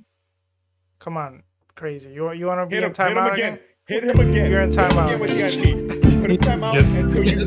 until you finish your point, Sauer. So hit him Okay. again. So real quick, something they could do is like these IPs they have. Some of them, for example, like you remember that StarCraft first-person game they were making. Like even though it's the same IP, but it's a different genre. That's how you pronounce it. Generation. Genre? Genre. Oh, Yeah, that's what I was trying to say. Okay. It's a different genre. They could do the same with many others of these IPs that might need, a fresh take. Like I have said, World of Warcraft. You can make Western RPG with it. I feel like you can grab one of these iconic characters and you can build a story around one of these characters. And there's many other IPs like that you can make different kind of games. And some of them, you can evolve them, etc. So cool. Now that You know? we put Crazy on timeout, I'm gonna throw it back to Yeah. Lou so you can give some cool shout outs to the people that just joined us. Yeah. I mean, seriously. I wanna tell you something though. I want Boxer Bird to make a shirt like that. Hey, crazy one. On the front and then the back it says. You know what? "Stop I'm it." if you keep misbehaving, I'm gonna ask Miss Crazy if she can be, and we get an avatar Miss Oh. Crazy, and she'll Yeah. have a slipper. Oh. Stop it. Yep. Hell She'll do yeah. this. I'm down to that. Oh, with a knife, you mean? Like with a knife, like stabbing? Oh, Yes. no. or a scissor, a pair of scissors. Oh, let me do a couple shout outs here. Her Talk Vin, he told me to dance, guys. I gotta do it. Her Talk asked me to dance. So Her Talk, this is for you. Oh no. Dancing for Oh, you. no. Her Talk, I am dancing for you. Look at me. Her Talk, I'm dancing for you. Her So, talk. yeah, What Her have you Talk. done? Her Talk asked that, so yes, I gotta please Her Talk. He's been asking that all day. Do he dance? Also, Wondering Dutch is here. Hello, Dutch. Been a while since the last time I talked to Oh, you. I said Was lower it this 12 o'clock, sound. 6? What's up, Wondering Dutch? Who else is here? Oh, Risk It for the Biscuit is here. Welcome, Risk It for the Biscuit, my brother. And yes, I did say a shout out to Boba Fett game earlier. Yes, okay. So yeah, let's keep on going. So what is Awesome. our next subject? So we finally come to the final, of course, news of the show, and of course part of our second main topic. Since we were fortunate enough to have Mr. Badbit talk about Horizon Forbidden West. Had some great conversations there. And my thing is, it's Elden Ring, right? Elden Ring is upon us. Praise the Elden Ring, right? It's getting some amazing reviews, saying one of the best games ever made. It's through the roof when it comes to people praising it. But one of the things that I guess I want to preface first before we dive into the game, how we feel about it, what we think about so far from some of our impressions is this usually pops up a lot when a lot of these Souls games come about, and it has to do with accessibility versus approachability, right? And those are two different things. One of the things that they've done with this game is that they've made it more approachable. And what I mean by that, from a gameplay perspective, meaning you can summon people, you can play it cooperatively, and the open world has given it a different way that allows people to maybe play it that may be scared. Accessibility, when it comes from a game perspective, is more about, think about grounded, right? People who suffer from arachnophobia, right? They're they put in, they put in this slider where you can Yeah. make the spider less scary so people can play it. Or think about Jasmine, right? She doesn't like shooters because maybe she had something and I'm not, she was triggered by something, or she doesn't like it in general because of violence, right? Making games also that have these accessibilities from the ground up where people can interact with them. And one of the things that I was reading this week was an article with the that had Slasher Chick on there, from IGN, and it was about how they build Guardians of the Galaxy. And one of the things that it comes when it comes to accessibility is that a lot of people with accessibility needs, and I mean people that may use the accessibility controller or have maybe legally blind, is that it's not that they want the game to be easy, meaning approachable. They want the game to be accessible to whatever disabilities or assistive devices that they use to play the game in its intent. So I guess I'll start with you, Silent Cypher. What do you think when it comes to games in general and also to Souls games? Do you think that it's important that we continue to build games that are not only approachable but also really take into account, from the ground up built with accessibility? So, as far as the accessibility side goes, yeah, I'm 100% on that, right? Like, if I were in that situation and I had some sort of disability or something that caused me a hard time to play those games, I would appreciate it. It's like you look at some of the stuff that came out, like the controller that Microsoft brought out. You look at some of the lengths that people go through to make sure that it's inclusive, right? And I appreciate that. Like, do I need it? No. But do people out there need it? Yes. And if I were in that situation, I would really appreciate the fact that they were taking care of me in that situation too, right? Like, everyone wants to play games, or anyone that wants to play games deserves the opportunity to play the games, right? And so the fact that there are people out there that are making controllers for people to actually get to do that and have the opportunity, I think's great.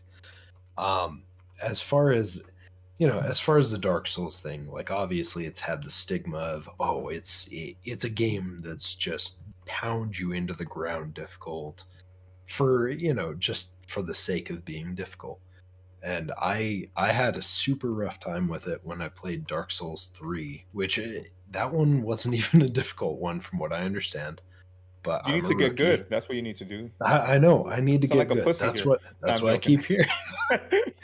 That's Well, what I keep I hearing don't. is I just need to get good. How do you guys find it so hard? I find it so easy. I mean, if you guys have never played Sekiro, Sekiro is a pain in the ass. I still I'm haven't telling you. played that. That's I'm telling you, Sekiro is really pain. I mean, oh yeah, man, Sekiro's not easy. You gotta time everything at the dot. yeah. If I mean, you can dodge and stuff, but yeah, it's hard. Sekiro's way more harder than any Souls games I play, and I'm telling you. And I beat Sekiro, but damn, you guys tell me like Souls is hard. I don't get it, but So that's yeah, why I put that vote up on Twitter, right? yeah. Is because I've not played Sekiro. I've only played a little bit of number three, maybe a little bit of number two, and number three was a bad experience. I had a coworker that was like, "Hey, we'll play co-op. It'll be great."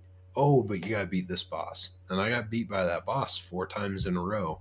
Did you And wish you have a I car? was, Would you have beat the game if it had a car in it? dude, if it had a car in it, I would have gotten like an Guys, S class rating. It would y'all have been gotta fine. y'all gotta listen to me about Dark Soul games. Y'all gotta listen to me about this. You gotta run in your underwear or light armor. That's the No, best no, thing No, to no, play the no, game. no, no. no, no, Yes, no, no, that's no, how I play that game. no. No, no, I'm telling you, you wear a light Sour. armor, you become quicker. No, no, I'm telling. No, no, I'm not being. I'm Yeah, serious. yeah. Run around in the underwear, you'll be faster than the big guys. Stop Because it. they're like slow. Hit him with the boxing burger. Hit him with the Time out boxing for burger. you. Hit him with the boxing burger. Hey, hold I'm up. being Chad, do you want to see the serious, boxing bro. burger? Oh, it's on Oh, already. It's on I already. want to see it. I want to see it.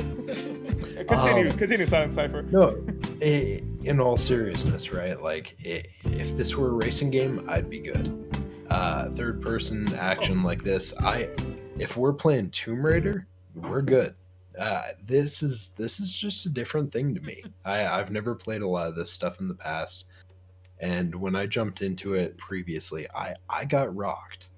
It's just I think I went into it assuming it was going to play different than it did. So yeah, I'm excited about this one. But again, I think honestly there should be plenty of difficulty levels for people to be able to jump into, right? Because like if Elden Ring's supposed to be Game of the Year, which potentially it's going to be in the nominations at this point, right? Yeah, Because of all definitely. the Yeah. make it so it's approachable.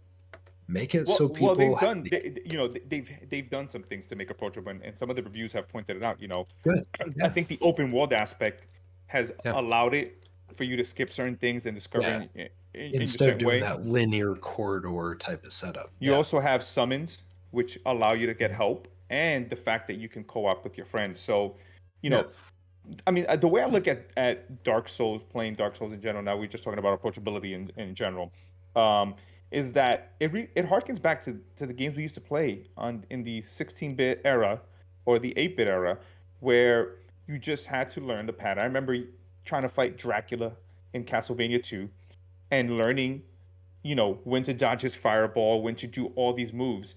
And I Yeah. think that sometimes with, and again, not every game's for everyone. I think the stigma is that mentally people go in saying, "Oh, this game is hard," by not even giving a chance. Or Yes. some of us are not used to just getting our butts kicked, like we used to in games. And it's okay. Some games are not for you. You try, you say, "Okay, cool, I'm gonna move on," right? Sekiro is the only Souls game I've ever beat. I played Bloodborne and never got through it because of the whole loading and everything, and I want to go back to that. But the one thing that that I saw about Elden Ring was the fact that it is open world. You can tackle things much differently, so there's not such a set path to do things. And one of the things that I found out is just really being patient and playing it at my own pace, and not thinking of the fact of the minute I boot this game, it's hard. No, play it like I play any other game that I'm starting. You know, look at Breath of the Wild, right? A lot of people may say, well, this game was a little bit hard because it was a different thing from the formula. To me, I loved just exploring. And when I got my butt kicked by some random goblin, hey, it was cool. And I kept on enjoying it. And I finally came back and I whooped them. So, Yeah. Sarah, what are your thoughts? And with Elden Ring, are you excited? What do you think? Have you seen some of the reviews? Tell me what's up. Well, What character do you want to pick? well, first of all, let me begin with I haven't played any Souls game. This is gonna be Mm. my first Souls game. Oh dear Lord. However, for some reason, I don't know why, but this game actually caught my attention as soon as I saw the very first trailer. It caught my attention, and also the fact that George R. Martin is there. I'm a huge fan of Game of Thrones. Um, I haven't read all the books, but I have read. I think I'm in book 3, and I love his writing. So yeah, I'm very very excited for the game. I'm very excited to try it out. After actually seeing more of the trailers and seeing the reviews, I have seen some more like gameplay of Demon Souls, Bloodborne, Demon Souls, and maybe I don't know, maybe this is the game that grabs my attention, the Souls game, if I really like it, and maybe I'll start trying out all these other Dark Souls, etc., all these other Souls games.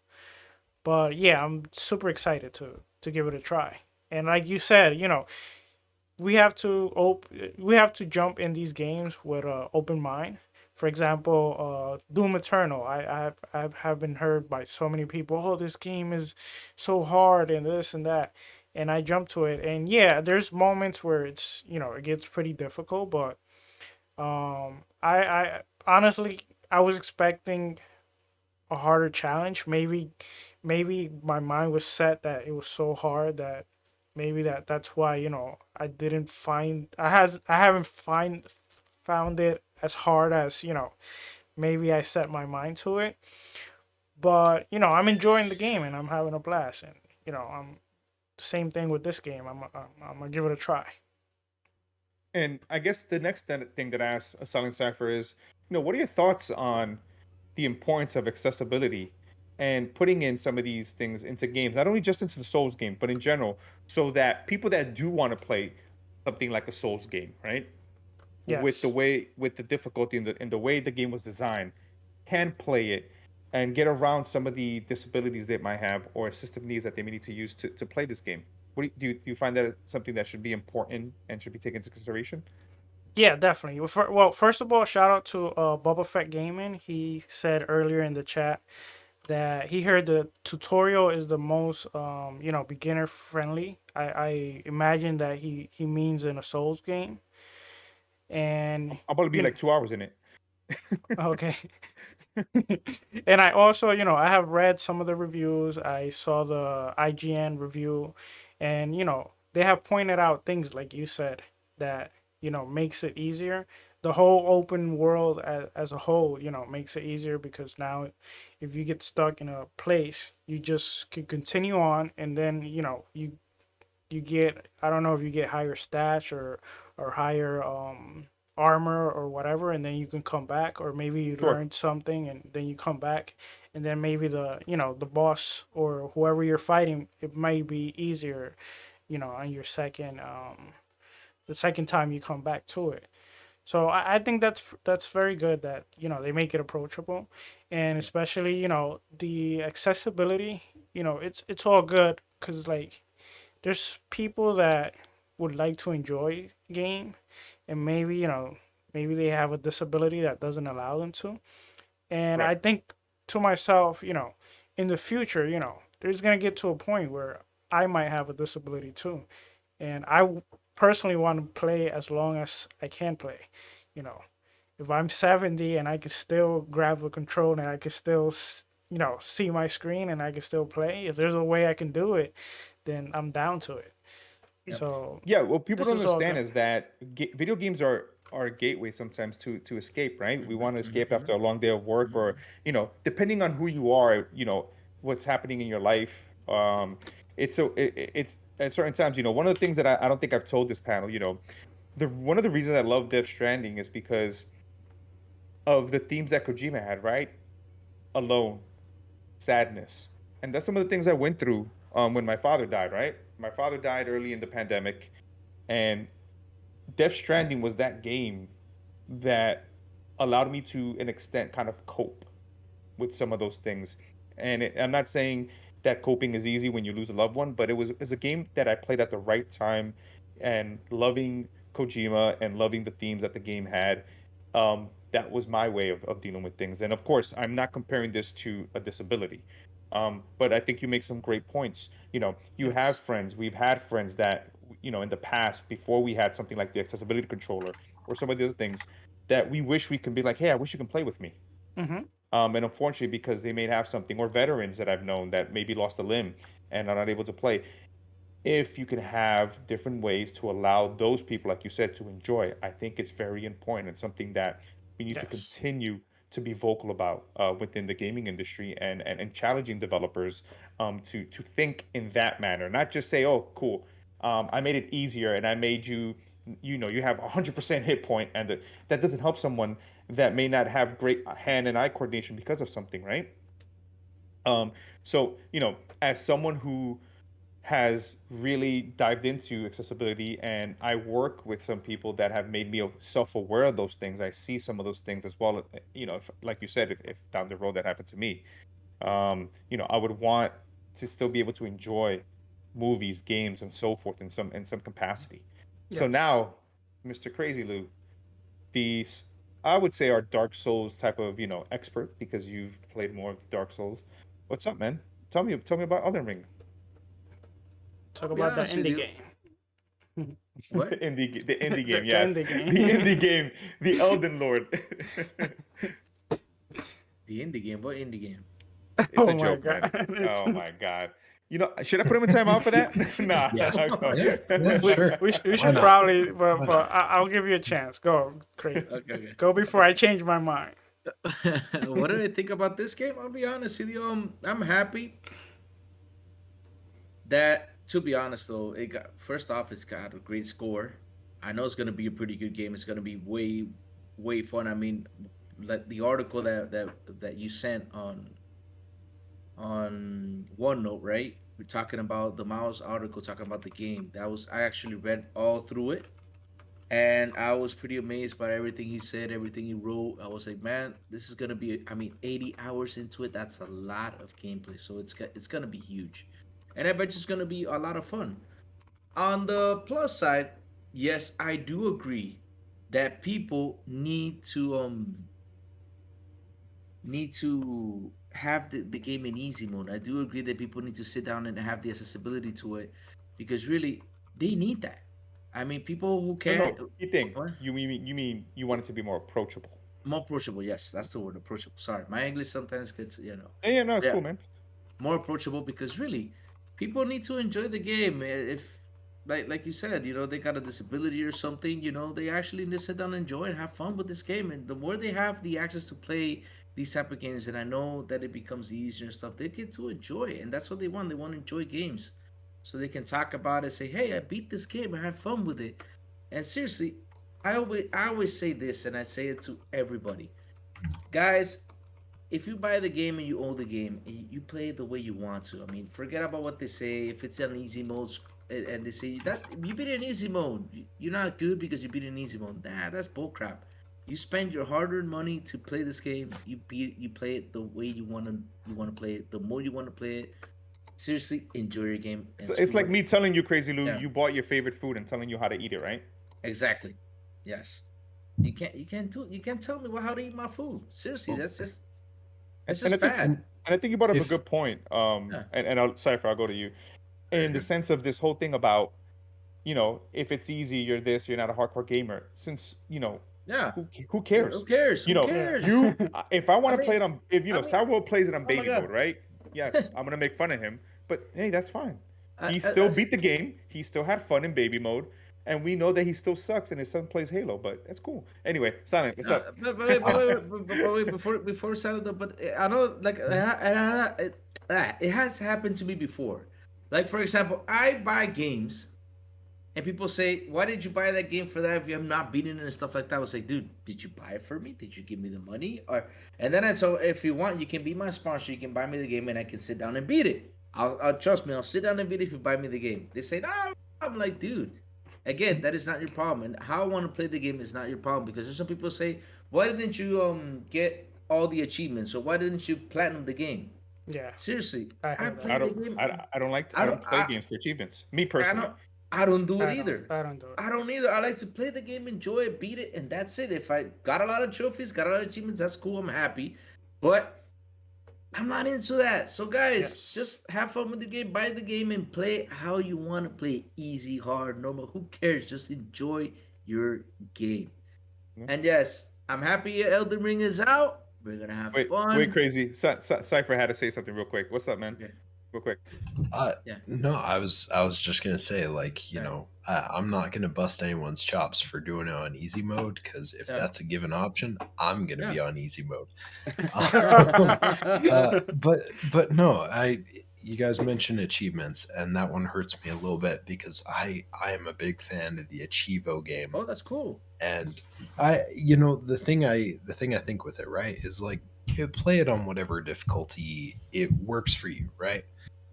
And the thing is like, if you decide you want to return to it and you've got the regular achievement, like for normal mode or something, and you want to go for hard or something like that, that's cool. But Yeah. again, does it affect me at the end of the day, whatever you got? No. No. Did Exactly. you beat the game? Awesome. Did you get the end Yeah. of the game the same ending I got? Cool. Yeah. Awesome. It's I don't see how it matters so much to some people. I know. That's what I'm saying, though. People just get into other people's business. I mean, seriously, just let people enjoy their games. Oh my God. Don't worry if they play it easy, they play it hard. Don't worry if they got all the achievements. Don't worry if they got this. I mean, let them spend their money how they want to spend it. Let them enjoy their game regardless of how much they spend. That's not your problem. Let them have fun. That's the word. Fun. Seriously. And Mr. Jonah Dark is muted. Put him on timeout. Put him on timeout. He's No, muted. no, Put him on no. timeout. So one of the things that I think you guys brought up to points is that Yeah. Mr. Badbit said it right. Yeah. we want to say, oh, well, because it's box X, this game is not good. Or, a lot of the times I hear these What? articles, well, because you beat it in this mode, you really didn't beat it. Here's my thing. Developers put all these options so when their product goes out to players, players can interact and enjoy the game the way they want to. There is no wrong or right way. If you want to play, I've one of the I listened to I was listening to, and I'm not going to mention the podcast, but it was kind of saying that very toxic and that you should go and just like hang yourself or something, right? And I was like, really? That's very childish because if I play a game easy, how does it affect Crazy Lou, Silent Cypher, or Sour Blow's experience? How does that? Did it affect you? How? Unless we're playing the same, we're all when we log in, everyone's playing the same game, and my mode is universal to all of you. Yeah. And it's just one of these things where, if you're the trophy hunter chaser, sure, that's awesome. That's what you like doing. If you're like me, where I want to just do every side mission, hey, that's what I like to do. I like to do side missions because I like to hunt for the good gear. If you're Sour Blow that likes to play online games and just play with friends, that's fine. So if you're Crazy Lou and you like to play as Abby, that's great. And that's fine. And it's sad when you hear these things. And at the end of the day, yeah, nobody's gonna tell it's my money. It's the way I will play games, and I will do whatever I want to do and enjoy these mediums. That's what you gotta do, man. You gotta play the game however you want to play it. Enjoy your game, have fun with it, man. Just have fun. I don't get what people complain about what you do, how much achievements you got, how much trophies you got. Man, if I'm gonna tell you something, if achievements would pay me to get 1,000 achievements would pay me $100 to get it, I will play for achievements, no joke. Well, you can do like little things on MS Rewards. Yeah, I know. Yes. You can get win money. Oh no, I know about the MS Reward stuff. But I'm saying, okay. You just need to step up your game. No. You don't understand what I'm saying though. I know that. But I'm saying though, if I got 1,000 achievements and Microsoft pays me $100 for 1,000 achievements, I will play for achievements right there. I would like, yeah, I'm gonna play games for achievements right there. But hey, it's not a job. It's Crazy Lou will be playing Paw Patrol left and right. Oh, I would, man. Hell yeah, Yep. He'll be like Rocky. Green means go. I'll be right there with him though. And play Peppa Pig and all that stuff. Oh heck yeah, man! But Game seriously, of the year, Peppa Pig. Games are meant to have fun. Stop stressing about how other people play. Oh my god! And the graphics, and the fog, and the bugs. What character do you want to play in Elden Ring? I forgot to ask everyone. That's a good question. No. Before you say it, be careful. I will put you in timeout for the entire episode. Yep. No, I think Tony Grasso wants to see the timeout. He has not seen it though. I'm okay with the time. No, he deserves more. We can just play it in a little bit. Yeah, you don't have to intentionally try to get a timeout. You know what? Because the fans asked and put on my timeout, I'm gonna go to Silent Cypher. No, but the character. You're in timeout. You're in timeout. You're in timeout. You're in timeout. Nope, you're in timeout. Silent Cypher. What character do you want to play from the ones you've seen so far, or that you're aware of in Elden Ring? You're gonna put me in timeout because I have no idea what class I'm gonna go for. It's not a Mustang, okay? They're not cars. I'm gonna go for a Ferrari. No, you know what? Bring Crazy Lou back. Put Silent Cypher on timeout. Put him on timeout. We gotta make one for him. Either way, work on timeout. That was a crazy Lou answer. Go put him on timeout for that. It was. Put him on timeout. I'll take it. It's fine. But I want to use what's it called? The samurai. I would like samurai, like katanas. Yeah. I'm going for samurai all the way. You don't want to go as the Wanderers? No. Because again, you can take these people's clothes off and run around in your underwear and light armors and stuff. Yeah. So yeah, I can do all that stuff. Oh my god, he loves it. He skirted that one so close. He was so No, close. no, no. I did not say nothing wrong. But no, no, because I give you a no, no, no. chance, Wait, wait, but wait. Guys, look. This is serious though. No joke. The best way to beat these bosses, because I'm gonna tell you something. These bosses, the ones that are big, right? If you weigh armor more than 50, they're gonna get to you. When they hit you, they're gonna hit you hard. So what you do is you wear lighter armor or you run around in the underwear. That's what I used to do. And that way I get no, no, no. I'm being serious. I saw this once with the He's on so Dark afraid of Souls. the timeout. No, no, no, no. Yes, yes. I saw a guy playing the Dark Souls games, and he told me, "Hey, man, I don't wear armor." I said, "What do you mean you don't wear armor?" I do it in the underwear. I said, "How? Why? But don't you get hit?" He said, "No. What you gotta do is you run around the guys a lot faster, and they're harder for them to hit you." So yeah, what I did was I put on really light armor because I tried the underwear thing, and trust me, they killed me 10,000 times. Yes, but yeah, it got me better, and I learned how to be more agile around the boss. It's like, okay, I'm gonna get a lighter armor, and that's what I did. I got the best light armor that there is out there, and I was dancing around the bosses while they were attacking. I was sitting from behind, and when they turned around, You I were was doing ready to have. bachata. You were doing bachata. Yes, I was doing bachata, merengue, everything, salsa, everything to those guys, and the game became way more easier. Even those guys that are, those guards that are big and tough, and like you get close to them, they hit you hard, that like smack you, you're dead. Oh man, everything was easy. So that's the trick to that game, and also patience. You guys gotta have patience. If you're having a bad day, do not play the game. I learned that Yeah, in playing Neo. yeah. You're right. I was going like a tank with these crazy armor, and I was wondering why I couldn't, quickly parry. And then Nope. I went into I basically had light armor in my inventory. I said, let me go to a light armor, and I was literally like Ryu Hayabusa, just like going left and right, just like Yeah. destroying people. That's the trick. I mean, impatient. Just be patient. The only game that does not have that is Sekiro. Sekiro is hard. No kidding. But Sekiro is the only game you get to learn patience. Another thing, the good thing is though, Sour Blow, did you beat Doom yet? no, I'll probably beat Oh, it no. today or tomorrow. No, but I'm gonna say whenever something though. His son's gonna I'm beat gonna it for him. His but- son's but- gonna beat him. but the good thing is though that is Sour Blow beats Doom. I mean, when he gets to Elden Ring, it's gonna see a little bit easier. He's gonna Okay. see a little bit easier though. Yeah. Yeah, because Doom is a hard game, and so this game you get because the reflections are gonna be good, and this is a game about reflections. well, it's hard patience, and for breathing. Sour Blow because anything that he has to shoot, we know in Halo, I know, but he What are hey, you hey, guys no, no. talking about? I'm not bad at Halo. What do you mean? No. So for the not the panel, for the view in the chat, Sour Blow, when we Yes. play Halo, he has 2 kills. We know it's Sour Blow. What are All of you a sudden, the talking next about? game, he has like a crazy kill count, and we're like, and we hear his kid in the back. Can we play old Halo? I You was like, cannot it's his talk son. because you had the lowest kill count, I think, out of the crew. Crazy had the highest one. Crazy had the highest one, Crazy Always. Lou. and you had the lowest let one me- all the time. Crazy Lou. Look at Brian. Brian's loud and like, every yes. time that I was leading, What are you talking about? we lost and we broke the curse that one time. Oh yeah. Yeah. So what are you talking about, Sour Blow? Go back Wow. to Sea of Thieves. Go back to Sea of Thieves, man.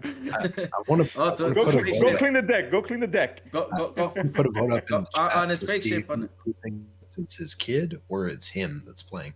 Can we do a vote in the chat? Okay. Let's Well, how they haven't seen me playing, so it's like How many people watched think- they've watched your Twitch stream?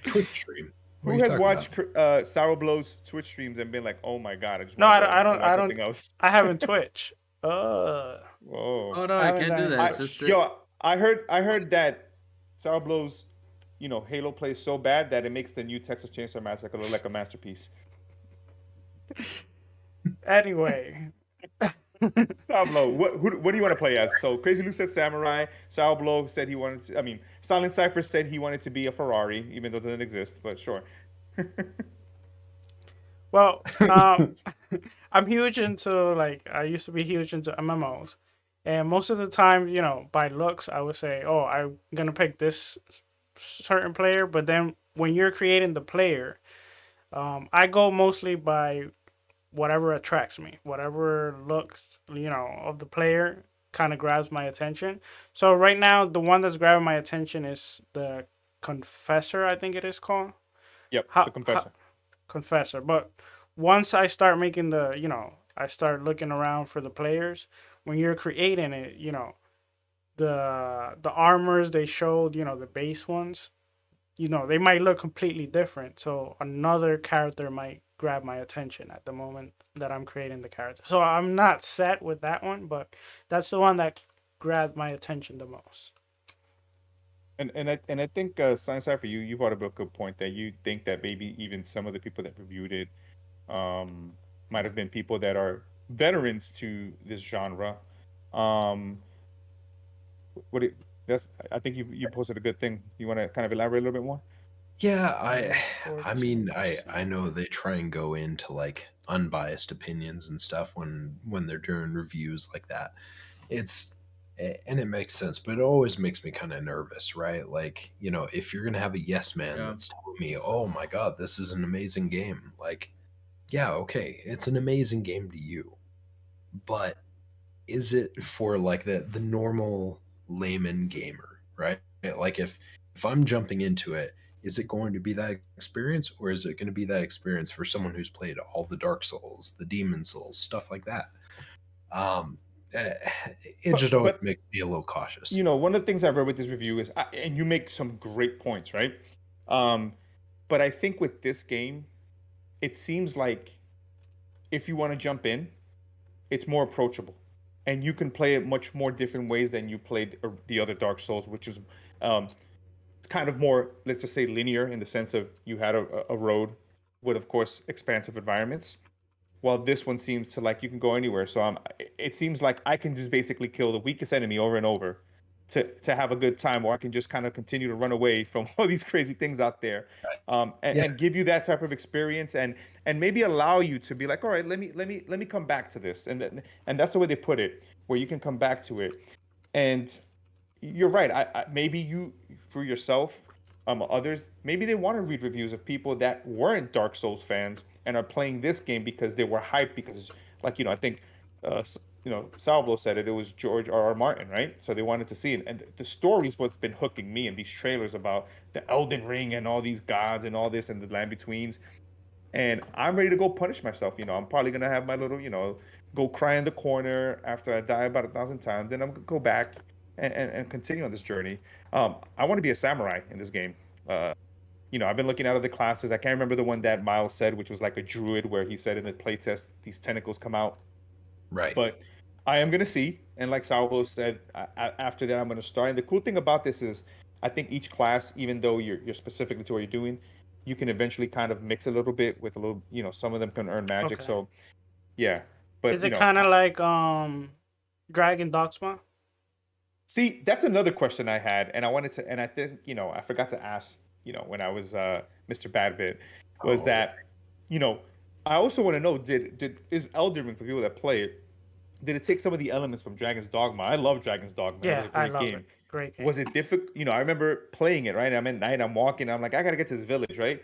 And this damn griffin comes out and just like mauls me. Yeah. I'm like, Well, what? So I wonder All if of it you. has those type of elements where I can still enjoy something like a Dragon's Dogma, but then I run into like a huge giant and just kicks yeah. me, you know. So yeah, cool, You haven't guys. played it, Crazy? You seem like Oh, What? the Dragon's Dragon Dogma, Dogma. No, you gotta say mold, and my head, started thinking. dude, You, you you gotta gotta play play Dragon's it. You Dogma. gotta play It's Dragon amazing. Dogma. Yeah. All right, let's send the Yeah. poll. Sour blow. Everybody voted yes on your. Did everybody vote? I About think what? What's the poll? I don't get the point of the Oh, of the poll. Oh, Well, so whatever. 88% said that yes, they yes. do You think that think Sour Blow's those son plays Halo? Halo for him. There Well, you he, go. he he loves The playing people have Halo, spoken. so The you're market has welcome. spoken. Yep. that's Thank fine. you. I Yep. guess. All Thank right. you for putting Cool. that poll up. Oh, So, you're welcome. wow, guys, we had a fantastic show today. We had Mr. Yes, we Babbitt did. on. So, take us away. Come on, crazy. All right. Since now we have landed, we're nice and home safe. So, guys, let's start with our awesome outros. Where can we find you, my brother, Sour Blows? Let's start with you. You can find me at YouTube, Sour Blow Gaming. I have a Spanish speaking channel. We do podcasts every Tuesday. It is in Spanish, but you can go hang out, give us a, subscribe. Or if you have any Spanish friends or you yourself speak Spanish, we're trying to grow the Spanish community there, so it will be pretty, very helpful. We're almost reaching 300 subscribers. Nice. And yeah, and you can also find me Twitter, SourBlow18. Also on Xbox, SourBlow18. And this Friday, we're going to try to get together, the gang, and we're going to play Elden Ring. We're going to see if we can co-stream in Twitch. Xbox_international in Twitch. So if you can, if you want to see us play there, hang out, play some Elden Ring. We probably won't get that far because, we got to probably die a lot of times. and we got to create the character and all that. But, we can chat a little bit there and hopefully. Silent Surf is going to be like, where's the car? I don't know where to put the car. I was like, there's no Yeah, car he's here, got- man. But he has a horse though. He can So be he a has one yeah. horsepower. Am I using automatic or manual? What are we doing? Oh, You can say it's a Ford, because a horse, but a Mustang. a Mustang, Ford. yeah. It's For a Tony Mustang. Grasso It's was a the Ford. 12% that tried to help you, just to let you know. Yeah. Tony Yeah. Grasso was the only person that voted. He was 12%. being nice. kind. It'd be nice. Oh man. So now, let's see, who should I pick? Joanna Dark or Silent? Nah, That guy. stop. Over Silent there. one. Oh, Silent over one? there. Yeah, What do silent one. I'm gonna go? The silent one. Nah, let's pick Mr. Joanna Dark. So, Mr. Joanna Dark, tell us, where can we find you, my dear brother? Yeah, you can find me on Twitter, big_N_boss. That's Big N Boss. And you can find me, of course, here on XBI on Wednesdays. Then on Thursdays, I get together with my friend and colleagues, Jasmine and Albert, for the Nickel Gaming Show. We record on Thursdays. And then on Tuesdays, I'm on the Xbox Factor podcast with 10K Boom, Boxenberger, Pong Soul, Mav on the Double Baron Gaming channel. So, yeah. Okay, thank you, my dear brother. So now let's move on to the silent one. Where can we find you? All right. So yeah, you can catch me on Twitter at Silent Cipher. I'm always hanging on there. If you guys ever want to chat, want to talk gaming, I'm always around. If you want to play Forza or if you want to play any other cool games, I'm on Xbox at just Silent Space Cipher. Or, if you're just hanging out and you're checking out other YouTube podcasts and such, I'm always hanging out at Chatter Days. I'm hanging out with Boom. I'm kind of just cruising around. You'll see me lurking around in the chats, usually when I'm at work.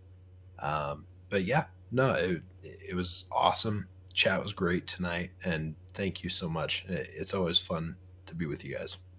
Crazy. Can I say one thing Yes, real sir. quick? Like, Yes, sir. just like Simon said, I want to thank everyone that came to join us today. Yeah. We continue to appreciate the love and support to everyone. Even if you catch us on VOD or just happen to say hi, we really appreciate that.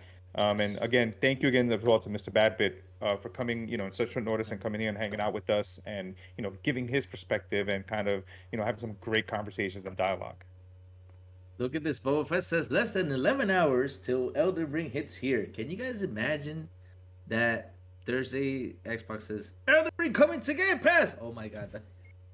I don't really mind Don't do that anymore. because then I don't really care the- anymore. our refund system will break down. It's not gonna happen at this point, right? No. Yeah. I'm just I messing, but wish it would have, but you guys That's imagine what it is. that? hey, So, what real happened? real quick, What? Umbra, Tony, I don't know if you want to shout out to the chat. one more Oh time. yeah. Oh, yeah, yes. Tony Grasso is here. Hey Tony, no, you're welcome for the 12-minute podcast. But don't worry, Tony, you just gotta hit back and rewatch the episode. We had a lot of fun. They did a lot of timeouts to me because I did not know that Boxenberger will go into that. So tomorrow I am going to DM my brother Boxenberger because me and him talk a lot in DM. So no worries. Oh, don't worry. I already told them you're cut off for any crazy ideas. Crazy So- idea. Yep. Oh, Don't worry. We're I already. always watching. I'm always 5 steps ahead. Crazy. 5 steps ahead. Oh man. I wanted to do like a cool meme with my head and a sexy shirt on, like No. no, man. You know me, like all buff and stuff, like Arnie with my big head on it. No. No. Oh man! Also, Internal Umbra is here. What's up, Internal Umbra? What else do I have to say? Let me see. So I guess those are the only last two guys I that think jump you on got here. it. I think I saw Jim Ryan too in the Right. chat. Nah. That would be pretty cool. I mean, I wish I could have Jim Ryan here on the show one Said day. that Be like, Game "Hey, Pass. Jim." That Game Pass is fire. I'm pretty sure I saw that. Which one? What Game Pass fire? What? Jim Ryan. He said that Oh. Game Pass. It's fire. Oh, okay. But yeah, it would be pretty cool to have him on and be like, "Hey, Jim, what's up?" Have an executive conversation with him. See, So, guys, where can you find the crazy one? It's easy. You guys can find me at Twitter at Crazy Louis Gaming. Also, you guys can find me Tuesdays with Sour Blow on his gaming channel. Sour Blow. Wait, it's a gaming channel. No, the gaming channel, YouTube channel. Sorry, and Time out. Yes. I got. But you can stop with the timers. Have you heard? No, go ahead. You're not in timeout. But hey, you guys can find me on Tuesdays with Sour Blow on his YouTube channel, Sour Blow Gaming, talking and to the Spanish community, talking games. And yeah, we want to make it grow. We want to really reach out to the Spanish community. Seriously, if you guys speak Spanish, join us every Tuesday, 7 p.m. in Gaming Lobby in Sour Blow Gaming. Also, I'm always here on Wednesdays, 7 p.m. ET, Xbox International at Crazy Louis Gaming YouTube channel. So, guys, as I always say, remember. Let's go. Let's rock. And let's get crazy. Yes. See y'all next time. And chat, love you all. Have a good one. Thank you for being with us. See ya.